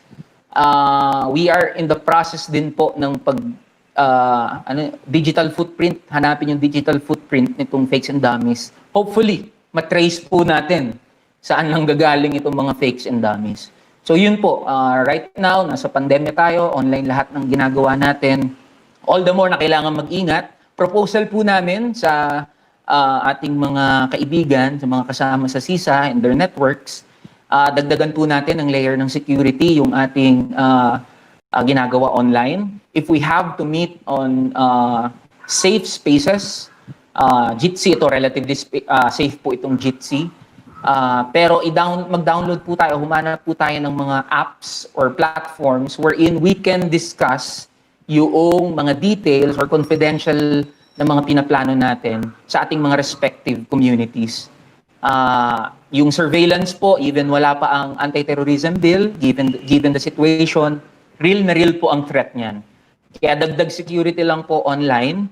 Also, maganda magkaroon ng mga briefer about cybersecurity para ma-prepare po tayo, ma-inform tayo as to how we can protect ourselves, especially our networks. Lalong-lalo na po tayo mga development worker na lubog sa mga community na talagang pinupuntahan ng militar, ng state agents at inaabuso. Yun lang po. Thank you.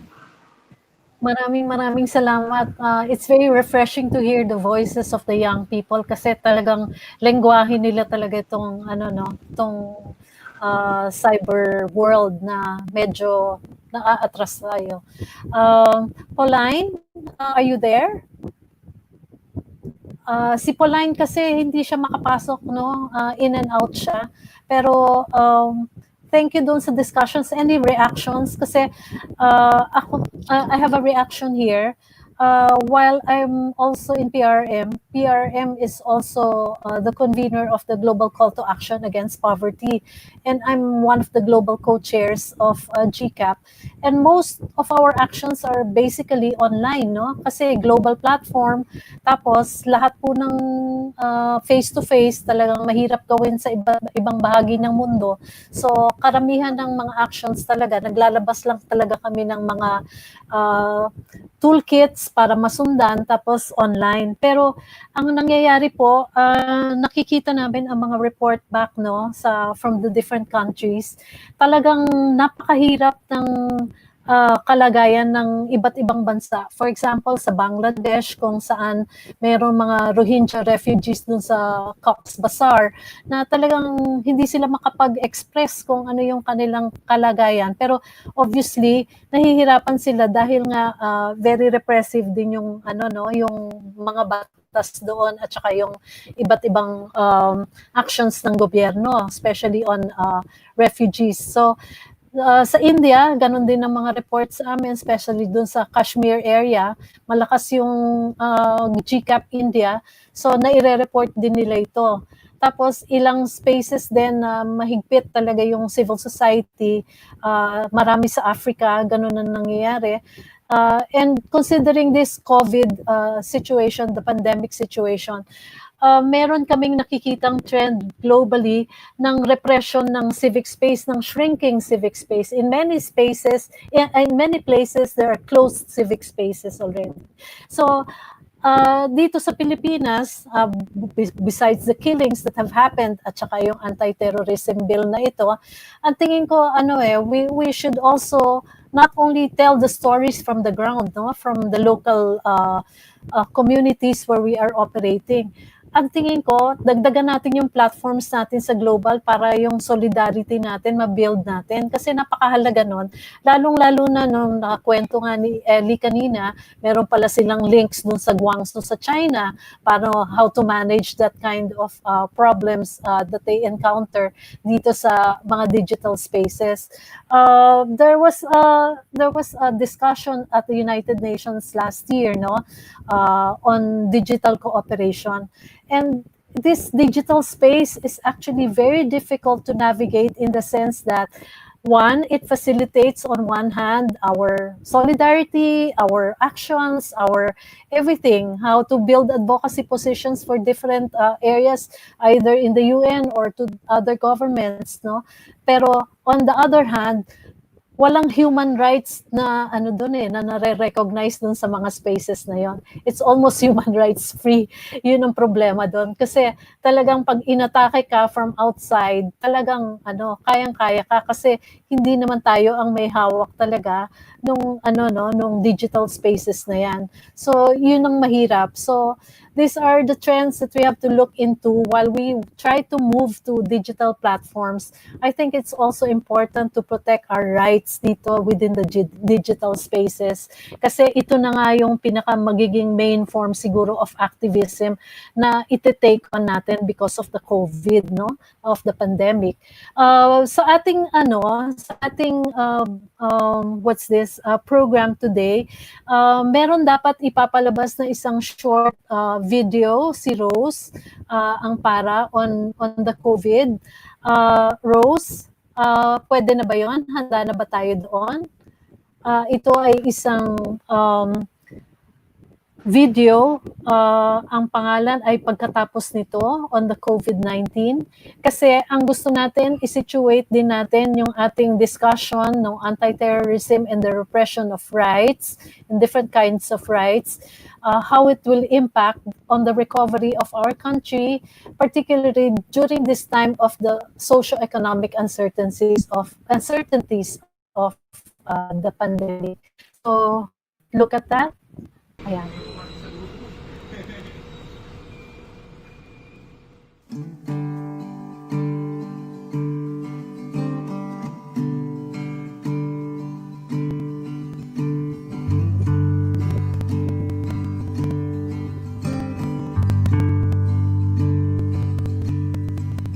Pagkatapos nito, babalik lang ba tayo sa normal? Sa mabilis na takbo ng buhay, araw-araw ay sugal. Silang panalo, tayo ang talunan. Sa araw-araw na pakikipagsapalaran. Yan ba ang babalikan pagkatapos nito? Yan ba ang babalikan pagkatapos nito? Pagkatapos nito, balik lang ba sa dating gawin? Sa marahas na takbo ng buhay, puno ng takot at pangamba. Ligalig-ang laking kaulayaw, mula umaga hanggang gabi. Yan ba ang haharapin pagkatapos nito? Yan ba ang haharapin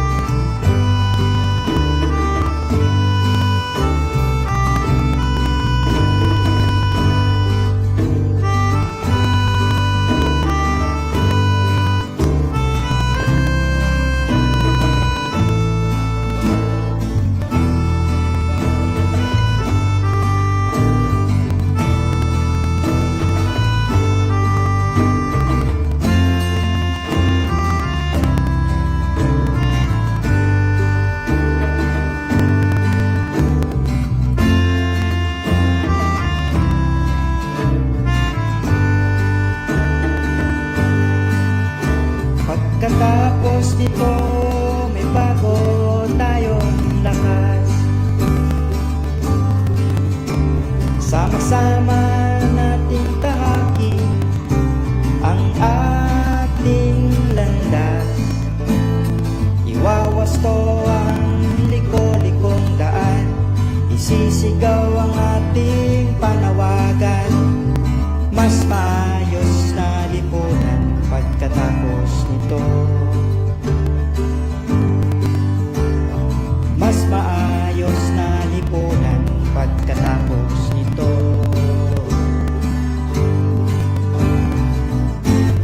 Alam na natin ang dapat na gawin. Kailangan dapat na baguhin. Anong uunahin, kailan sisimulan? Pagising natin, kinabukasan, pagbangon natin, pagkatapos nito. Pagbangon natin, pagkatapos nito.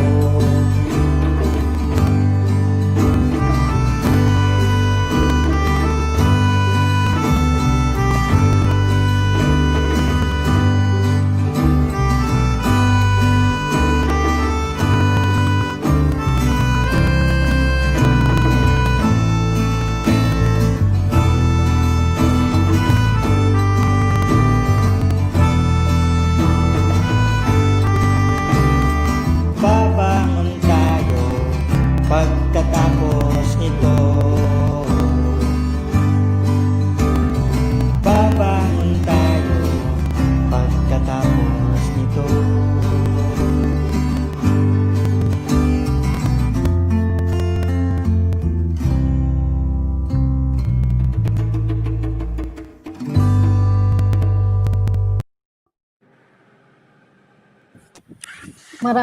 Maraming salamat kay Joseph kahit wala siya dito. Si Joseph po ng Village Idiots ay kasama ko dati sa PRRM. Sila ang gumawa ng video, yung aming advocacy team dati sa PRRM. Ang gumawa ng musika na yan. So, si Pauline, gusto kong marinig magsalita finally kasi nag-reconnect na siya. Pauline, are you there? Kanina pa tayo na problema sa connection natin dito kay Miss Pauline ng ng Eastern Visayas, taga 1 po siya. Okay. Si Del na lang. Del, welcome to the discussions, Del. Your hand is raised, so please go ahead with your question. Yes po. Dili po. Okay. Klaro, Dili po, Del. Miss Becky. Yes, Okay po. very clear. Hindi po siya question, it's more of a reaction po. Siguro dagdag din po na pagtingin din po sa effort na ginagawa po namin. One, tinitingnan po namin na itong ginagawa po ng pamahalaan with regards to anti-terrorism bill is a deception tactics. No? Ito po ay misdirection para ilis po yung totoong nangyayari. No? Hanggang sa kasalukuyan, hanggang sa ngayon, wala pa rin pong nangyayari na lunas dun sa nararanasan ng mamamayan na pahirap tungkol sa nangyayari sa COVID. At the same time, it is also a divide and rule tactics. Ginagawa po ng pamahalaan, parang pinaglalaban po niya yung mamamayan at saka yung mga organized groups na gumagawa ng mga aksyon laban sa mga maling pamamalakad ng pamahalaan, which is yung mga activists. So mahalaga pong i-check yun kasi all the more na kailangan mas maipaunawa po natin sa taong bayan na hindi lang po mga activist ang target, kundi yung buong mamamayan in general. Kasi nag-expect po, tingin namin, nag-expect ang pamahalaan ng surge of dissent dahil nga po sa kaliwat ng kapalpakan na kanilang ginagawa. Merong talagang mataas yung social unrest. Kung sa GCA po yan, siguro pwede po natin tingnan na talagang mas tataas po yung sapin po ng incidents of hunger at saka poverty. Hindi po makabangon yung ekonomiya po natin, pabagsak po yung economy, hindi lang po sa bansa, no? In fact, nakikita po yung global trend ng recession hanggang depression. So nag-expect po talaga tayo ng malalang sitwasyon pang ekonomiya, hindi lang po sa bansa. In fact, tinataya pong 7.3 to 7.5 million ang mawawalan ng trabaho. So talagang mas madami pa po ang lalong maghihirap kung walang trabaho, walang sahod, walang pambili ng pagkain. Kasama rin po dyan yung mga OFW, kasama po dyan yung mga guro, kung sakaling hindi po magtutuloy yung mga klase. Kasama po dyan yung mga driver po na ngayon ay hindi pa rin po pinagtatrabaho. So, tingin po natin mas tataas po yung incidence ng hunger, mas tataas po yung bilang ng self-rated poverty. Hanggang sa kasalukuyan, marami pa rin pong walang tirahan. Kung sa hanay po ng kabataan, yung isa nga pong inaasahan, which is yung UWACTEA, ay naipanalo natin na may libreng edukasyon, libreng tuition fee sa kolehiyo, ay tatanggalin din po ngayon.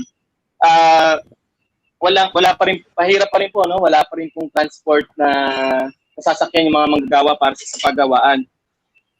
So ito po yung sitwasyon natin ngayon. At tingin po natin ay talagang lalong magkakaroon ng kaguluhan, no?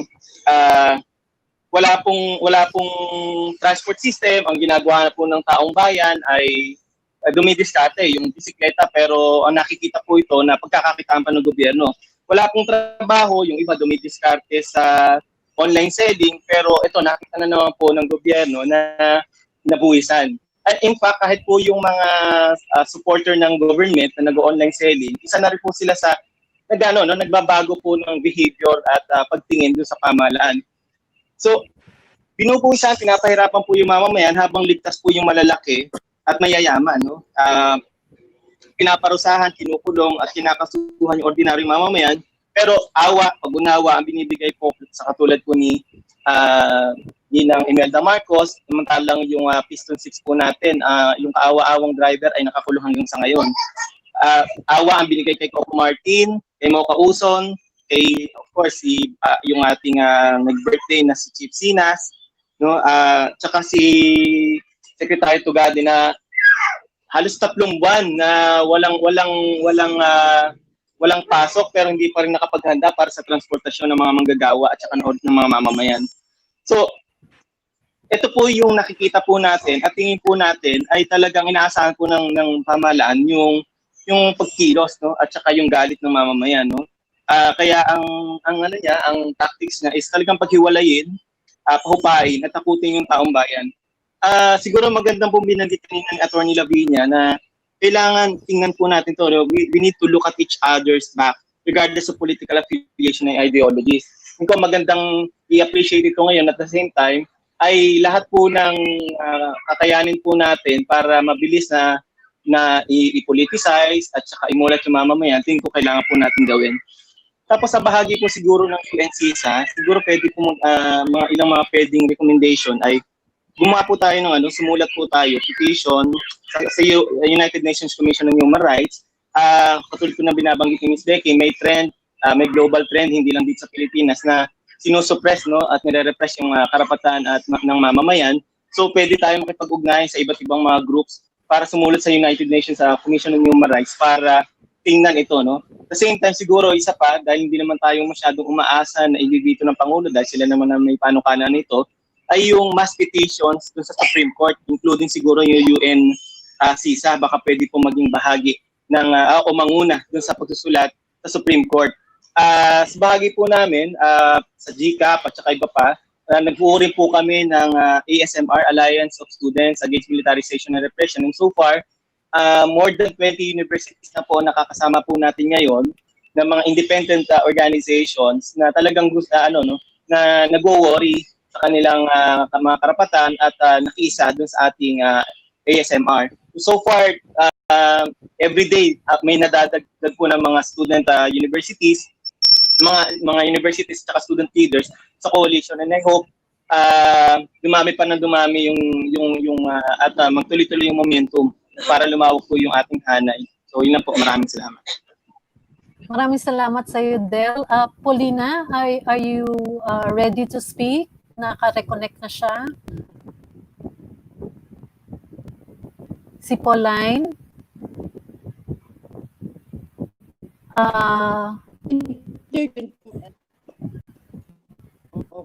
Pauline? Okay, I'm here. Can you hear me? Yes. Yes, finally, we can hear you.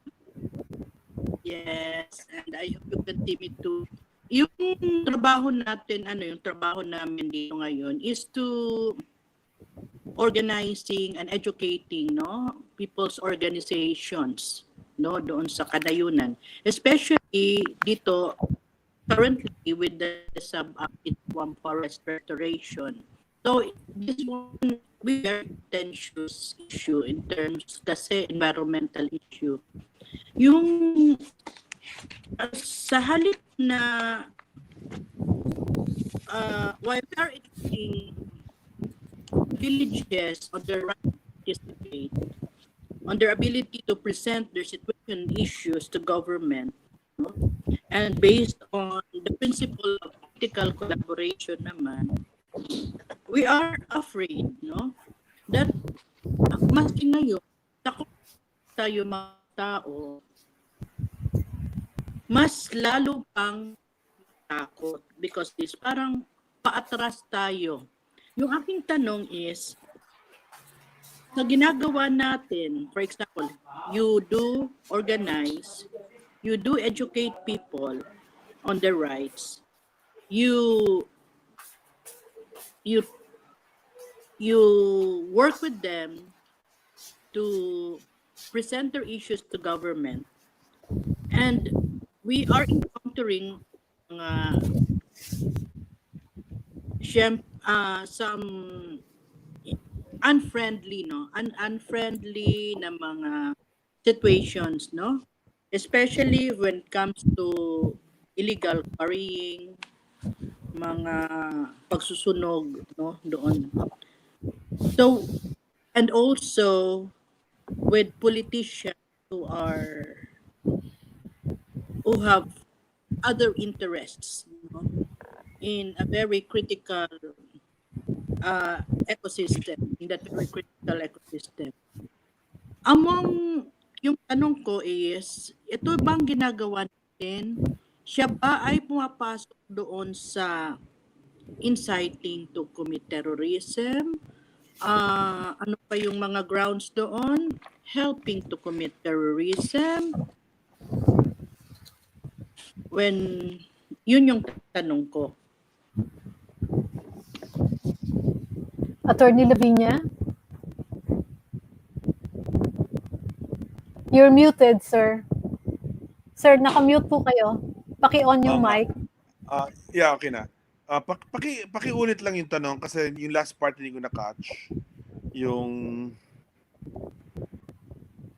Sorry, hindi ko na-catch yung last po bang part. ginagawa nila ng opposition, for example, sa illegal quarrying, yung mga ganyan? Pwedeng No, they're not. They're Okay. not. By any means, these are not terrorism, di ba? By any, this is not terrorism.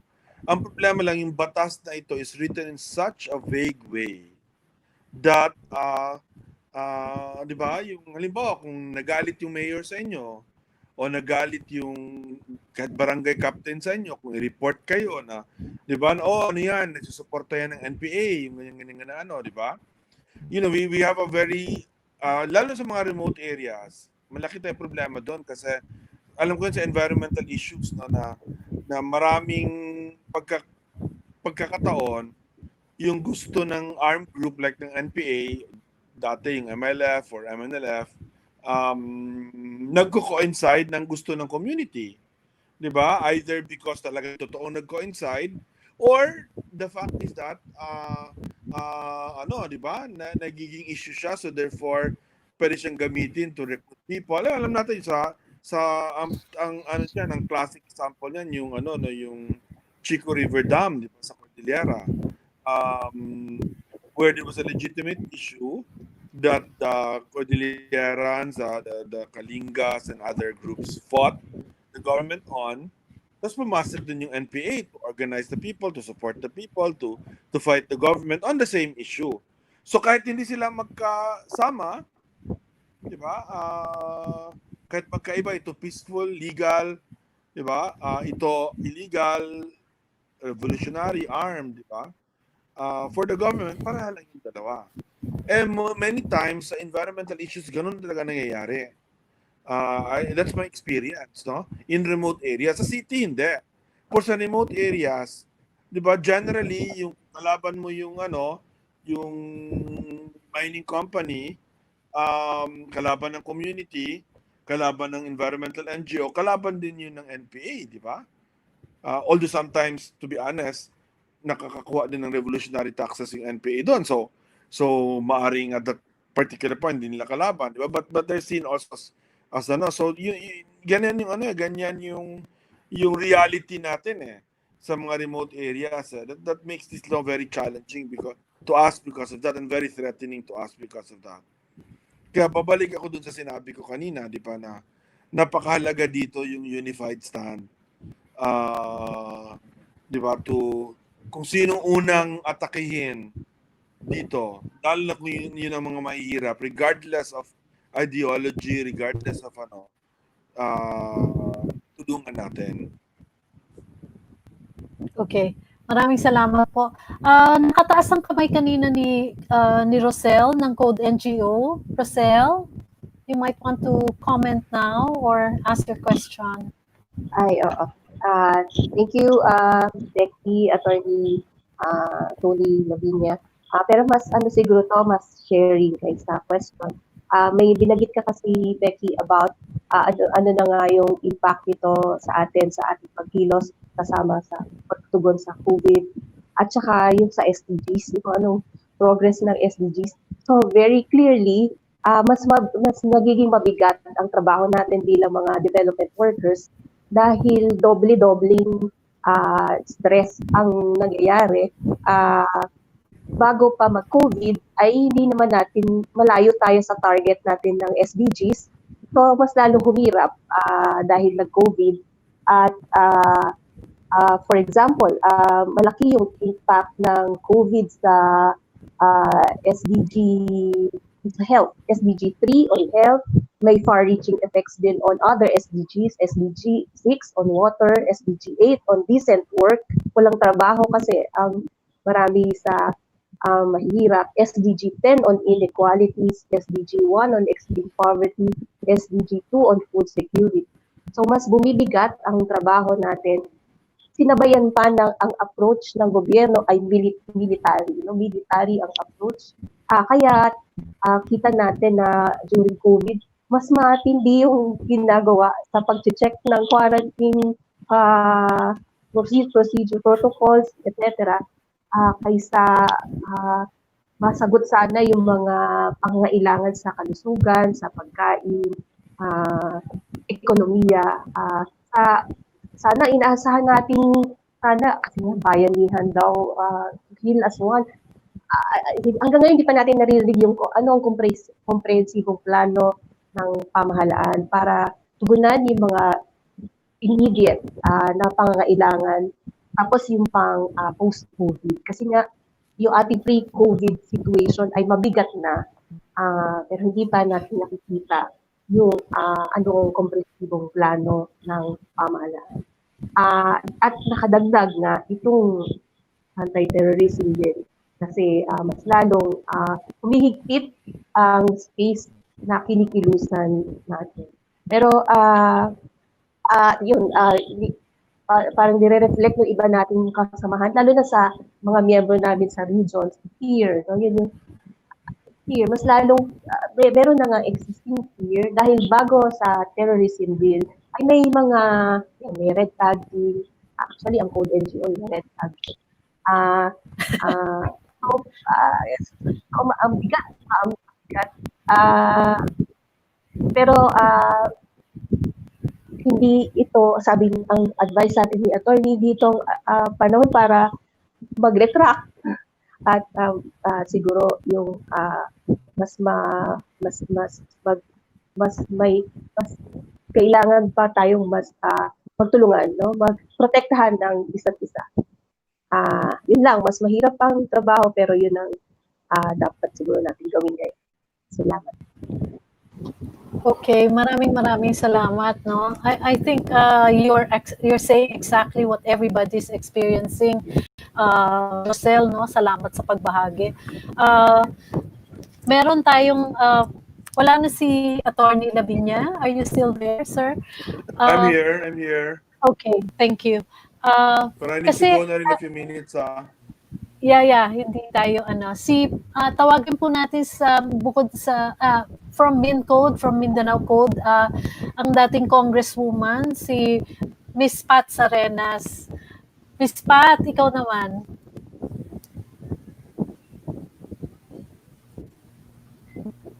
Nakamute ka. Ma'am, nakamute ka, madam. Please unmute yourself.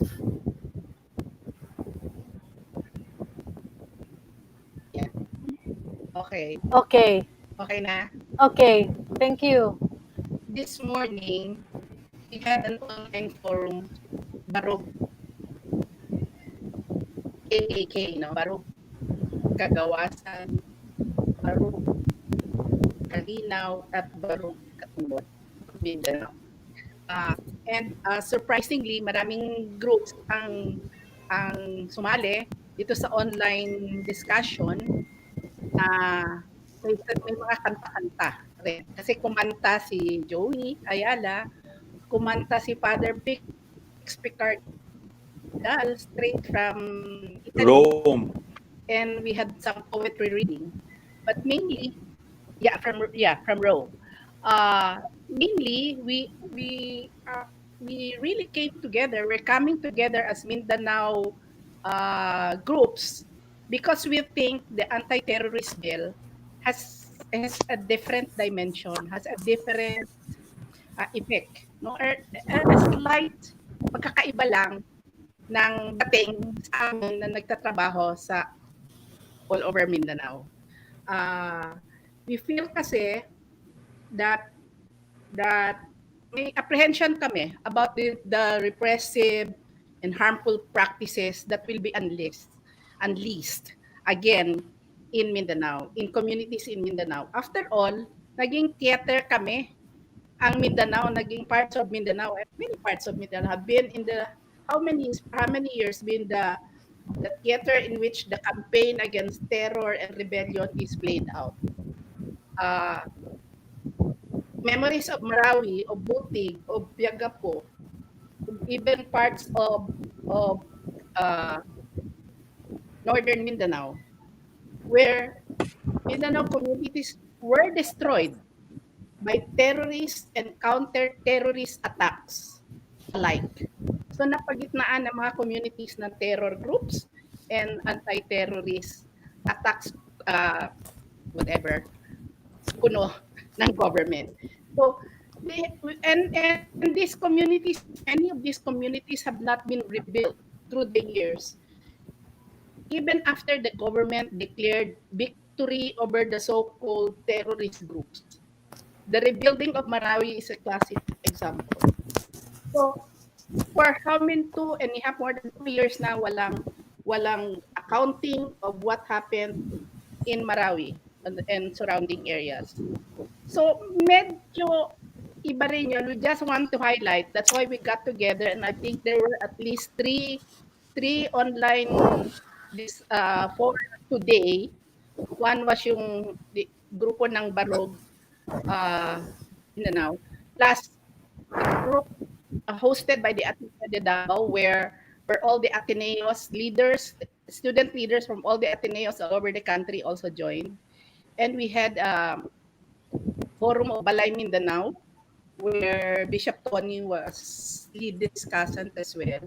So it's a coming together of Mindanaoans from different sectors. So we have lawyers, human rights and otherwise, civil society, people's organizations, labor, youth, and ano. Kasi iba yung na-anticipate namin na magiging more repressive and more harmful practices that such a law will unleash on our communities. So I just wanted to highlight that, and so don't forget that actually there's terrorism that's happening in parts of the country, and hindi alam lang ng gobyerno paano niya gamitin nga as Dean Tony was saying, the human security law, hindi nila alam gamitin or haphazard ang paggamit. So we still have really the threats of terrorist groups in many parts of Mindanao, and with the with the problems of poverty and now COVID, talagang mas mahirap yung buhay in many communities, and therefore we anticipate how easy it will be for terrorist groups to recruit members. So, yun na yung sinasabi namin na especially at this time na grabe ng uncertainty natin about the COVID pandemic, and without room for discourse and dissent, citizens in Mindanao will be tragically be caught between two choices, no? The acts of the terrorist groups or the terrors that the state unleashes when people's rights are threatened and the risk of violent conflicts rekindled. So talagang ah, iba yung iba yung when we immediately like siguro for just a week, we were all using Zoom and Jitsi and other online, even Telegram and Messenger para mag-usap-usap kasi iba yung anxieties din ng Mindanao CSOs uh, with regard to the proposed bill, proposed law. So yun lang. I just wanted to point that out to all the participants in this discussion. Thank you very much, Pat. Maganda talaga mapakinggan kung ano yung mga ginagawa ng mga community, especially dyan sa Mindanao, kasi talagang hindi namin naririnig yung mga ganyang mga pangyayari. So, thank you very much for raising that and telling everybody that so we can at least be, in the loop. Meron pong gustong itanong si Fe. Fe, can you please, si Fe po ay taga Woman Health. Fe Manapat, please ask your question. This is going to be, we are going to extend only at the maximum of 10 minutes, 9 minutes. 5:15 po, sarado na tayo. So, Fe, pakitanong na po. Fe? Okay. Go. Sa mga narinig ng discussion, hello, narinig mo ako? Yes. Becky? Yes. Becky? Opo. Becky? Yes, naririnig po. Becky? Naririnig po kayo. Oo. Yung nakikita na nitong, yeah, okay. Yeah, okay. Sige. So, nakikita na sa mga pinagkenta na kanina na nakakatakot talaga itong terror, itong anti-terrorist bill na ito. Pero ang ano ko is yung moving forward. Dapat marami tayong ginagawa sa Trump. Pero yun nga, sinabi kanina ni Attorney Lavinia na pag hindi mo lang nakasundo, nakainisan ka lang noong sa gobyerno, pwede kanyang i-charge ng terorista or what. Kahit na isang kilos lang, say yung sa environment protection, pero sasabihin niya na susuporta ka dun sa NPA. Pero kanina nagsasuggest si Attorney Lavinia, parang kasing moving forward ano ang mga posibilidad? Kasi yung unang naintindihan ko, sabi niya, kung magfa-file yung some legislator, parang negate also the bill. And the bill pa lang siya, no? Hindi pa siya kasi hindi pa siya pinirmahan. So anyway, ano yung possibility na mangyayari yon? At pangalawa, yung sa TRO, Supreme Court, na feeling ko naman parang marami ang kakampi nitong gobyerno, yung present dispensation. Paano natin mahahabol ito, mag-TRO doon sa Supreme Court? At doon sa pagpasok doon sa IRRR, doon sa pag-draft paano din yung mga posibilidad na makakapasok din yung civil society para sa pag-draft ng IRRR. Parang feeling ko moving forward, ano yung mga opening na pwede nating pasukan doon sa mga ipinilahad kanina ni attorney. Nabanggit kanina may mga pag-file ng petitions, no? So baka attorney, pwede nyo pong idagdag yun sa mga information kung meron na nangyayari din. Yeah. Go ahead, sir. Kasi siguro yung chances na lahat ito, as I said, odds are against it kasi Duterte appointed almost all of the Supreme Court justices na. So, parang ano. But importante na ma-clarify, as I said, importante na ma-qualify yung law na it doesn't apply to us, di ba? Yung with clarity, with certainty, no? Kasi yung batas masyadong vague. So yun yung the minimum man, no? Yung hinahabol natin with the case. And I think hindi ko pa masabi, there are several groups that are planning. Ako, I think kayo, mga development organizations, because of your unique work, no? Na importanteng work for society, you might want to plan also, di ba? Maybe approach the alternative law groups to be your lawyers, no? To also plan, to question the law from the point of view of your yung pangailangan nyo, yung situation nyo. So I would say that is a priority, no? Pero tulad na sinabi ko, kahit nasa House at sa Senate, marami tayong magagawa, di ba? Yung getting lawmakers to change their votes, pwede sila mag-file ng new bill, lahat ganyan. Pati politically, may ongoing discussion na mangyayari na may chance tayong ma-reverse natin yung bill na yan, lalo na if there's a change of government at some point, di ba? Kasi nangyayari naman yun sa atin. So importante rin yun. And true, totoo yung sinabi ni Fe about getting involved with the writing of the IRR, no? It would be good actually if, kasi sinasabi nila open daw sila doon. Hindi yung totoo sinasabi ni Senator Lacson na inimbita yung mga human rights organizations. As far as we know, walang human rights organizations na imbita doon. Sa House, actually, we were invited. I was invited. Marami kami sinabi yung mga changes. And that's why yung mga major sponsors, hindi sila bumoto, di ba?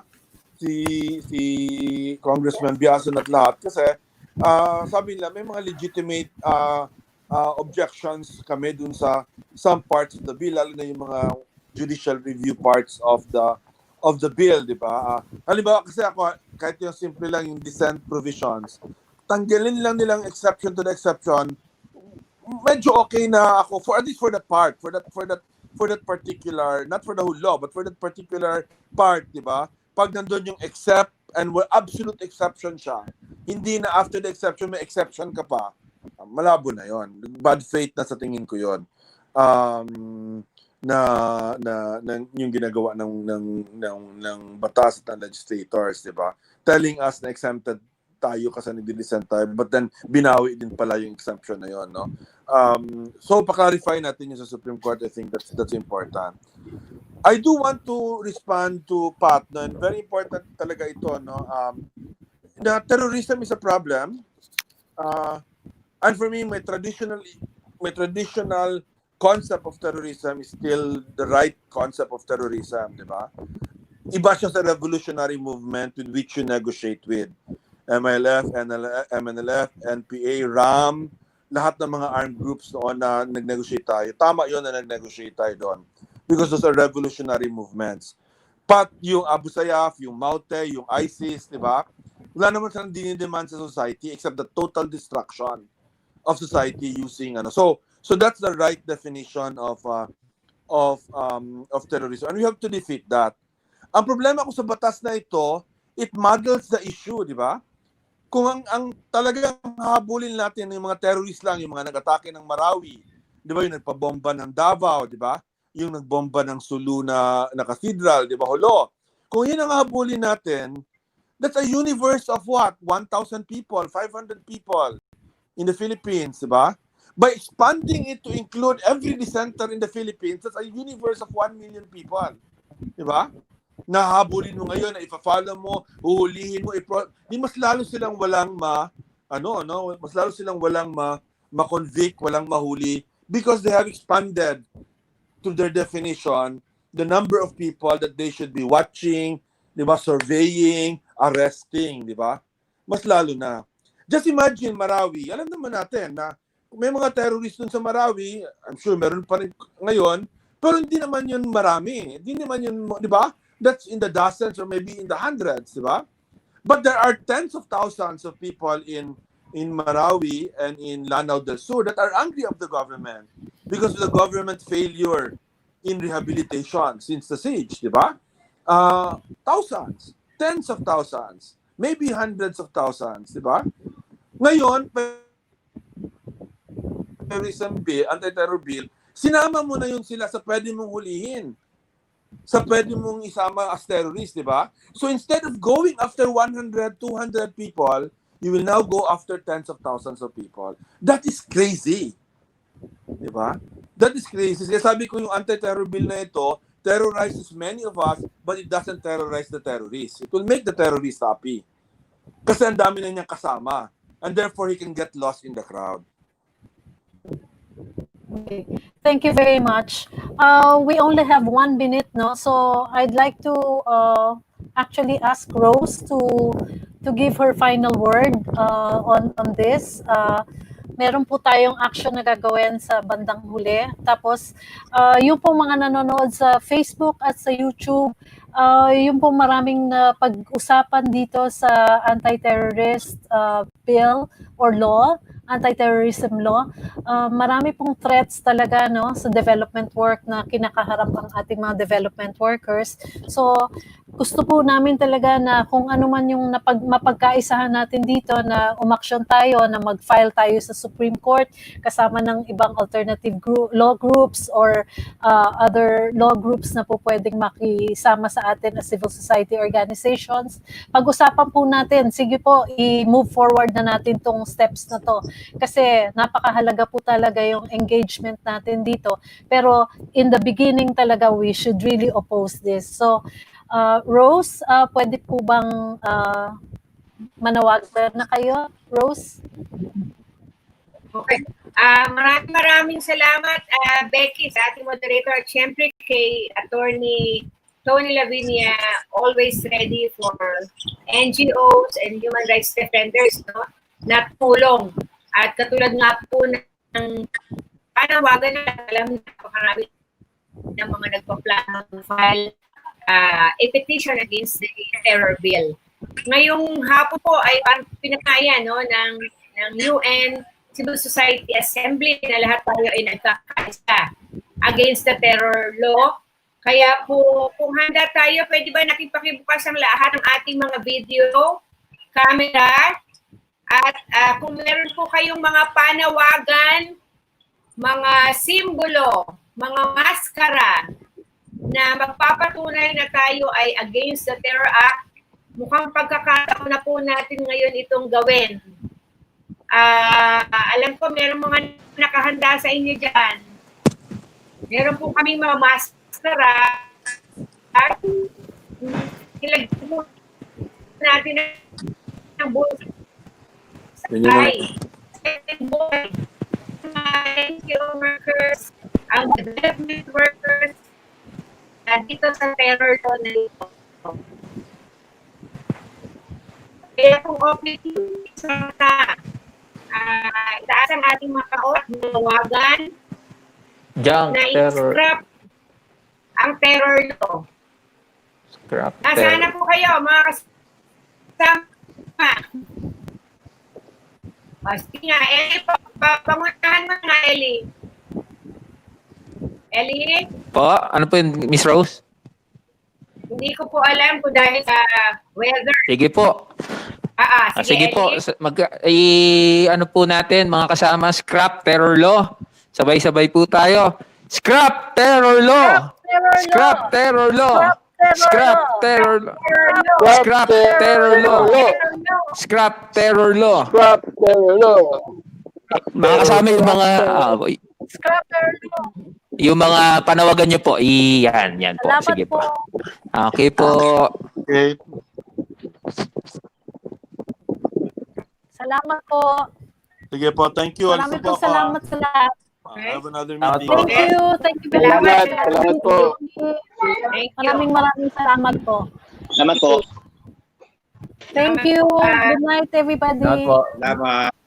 Salamat. Salamat. Na hindi magwawakas dito yung ating nanawagan ang Civil Society Assembly, 10 ng lahat ng mga development workers po, no, sa buong Pilipinas. Napakarami po ito, libo-libong mga human rights defenders, development workers, ang tuloy-tuloy na tumutulong sa bansa para ito ay umunlad. Hindi po kami kalaban ng Estado, kami po ay katuwang ng Estado dahil gusto natin magkaroon ng pagkakapantay-pantay sa Pilipinas. Kaya po nakikita namin itong anti-terror law ay isang batas, no, na makakasika para sa sama-samang pagkilos. Ngayong hapon po, pakasan namin ang aming maikling programa sa pamamagitan ng isang video. Bago pa po naaprubahan sa House of Representatives noong February ay naaprubahan na ito sa Senado at ng Marso po no ay nagkaroon na ng pagkilos, iba-ibang pagkilos ang mga workers at human rights defenders sa Pilipinas. So ito po yung aming pangwakas na video against the Terror Act. 8 AM to 10 PM.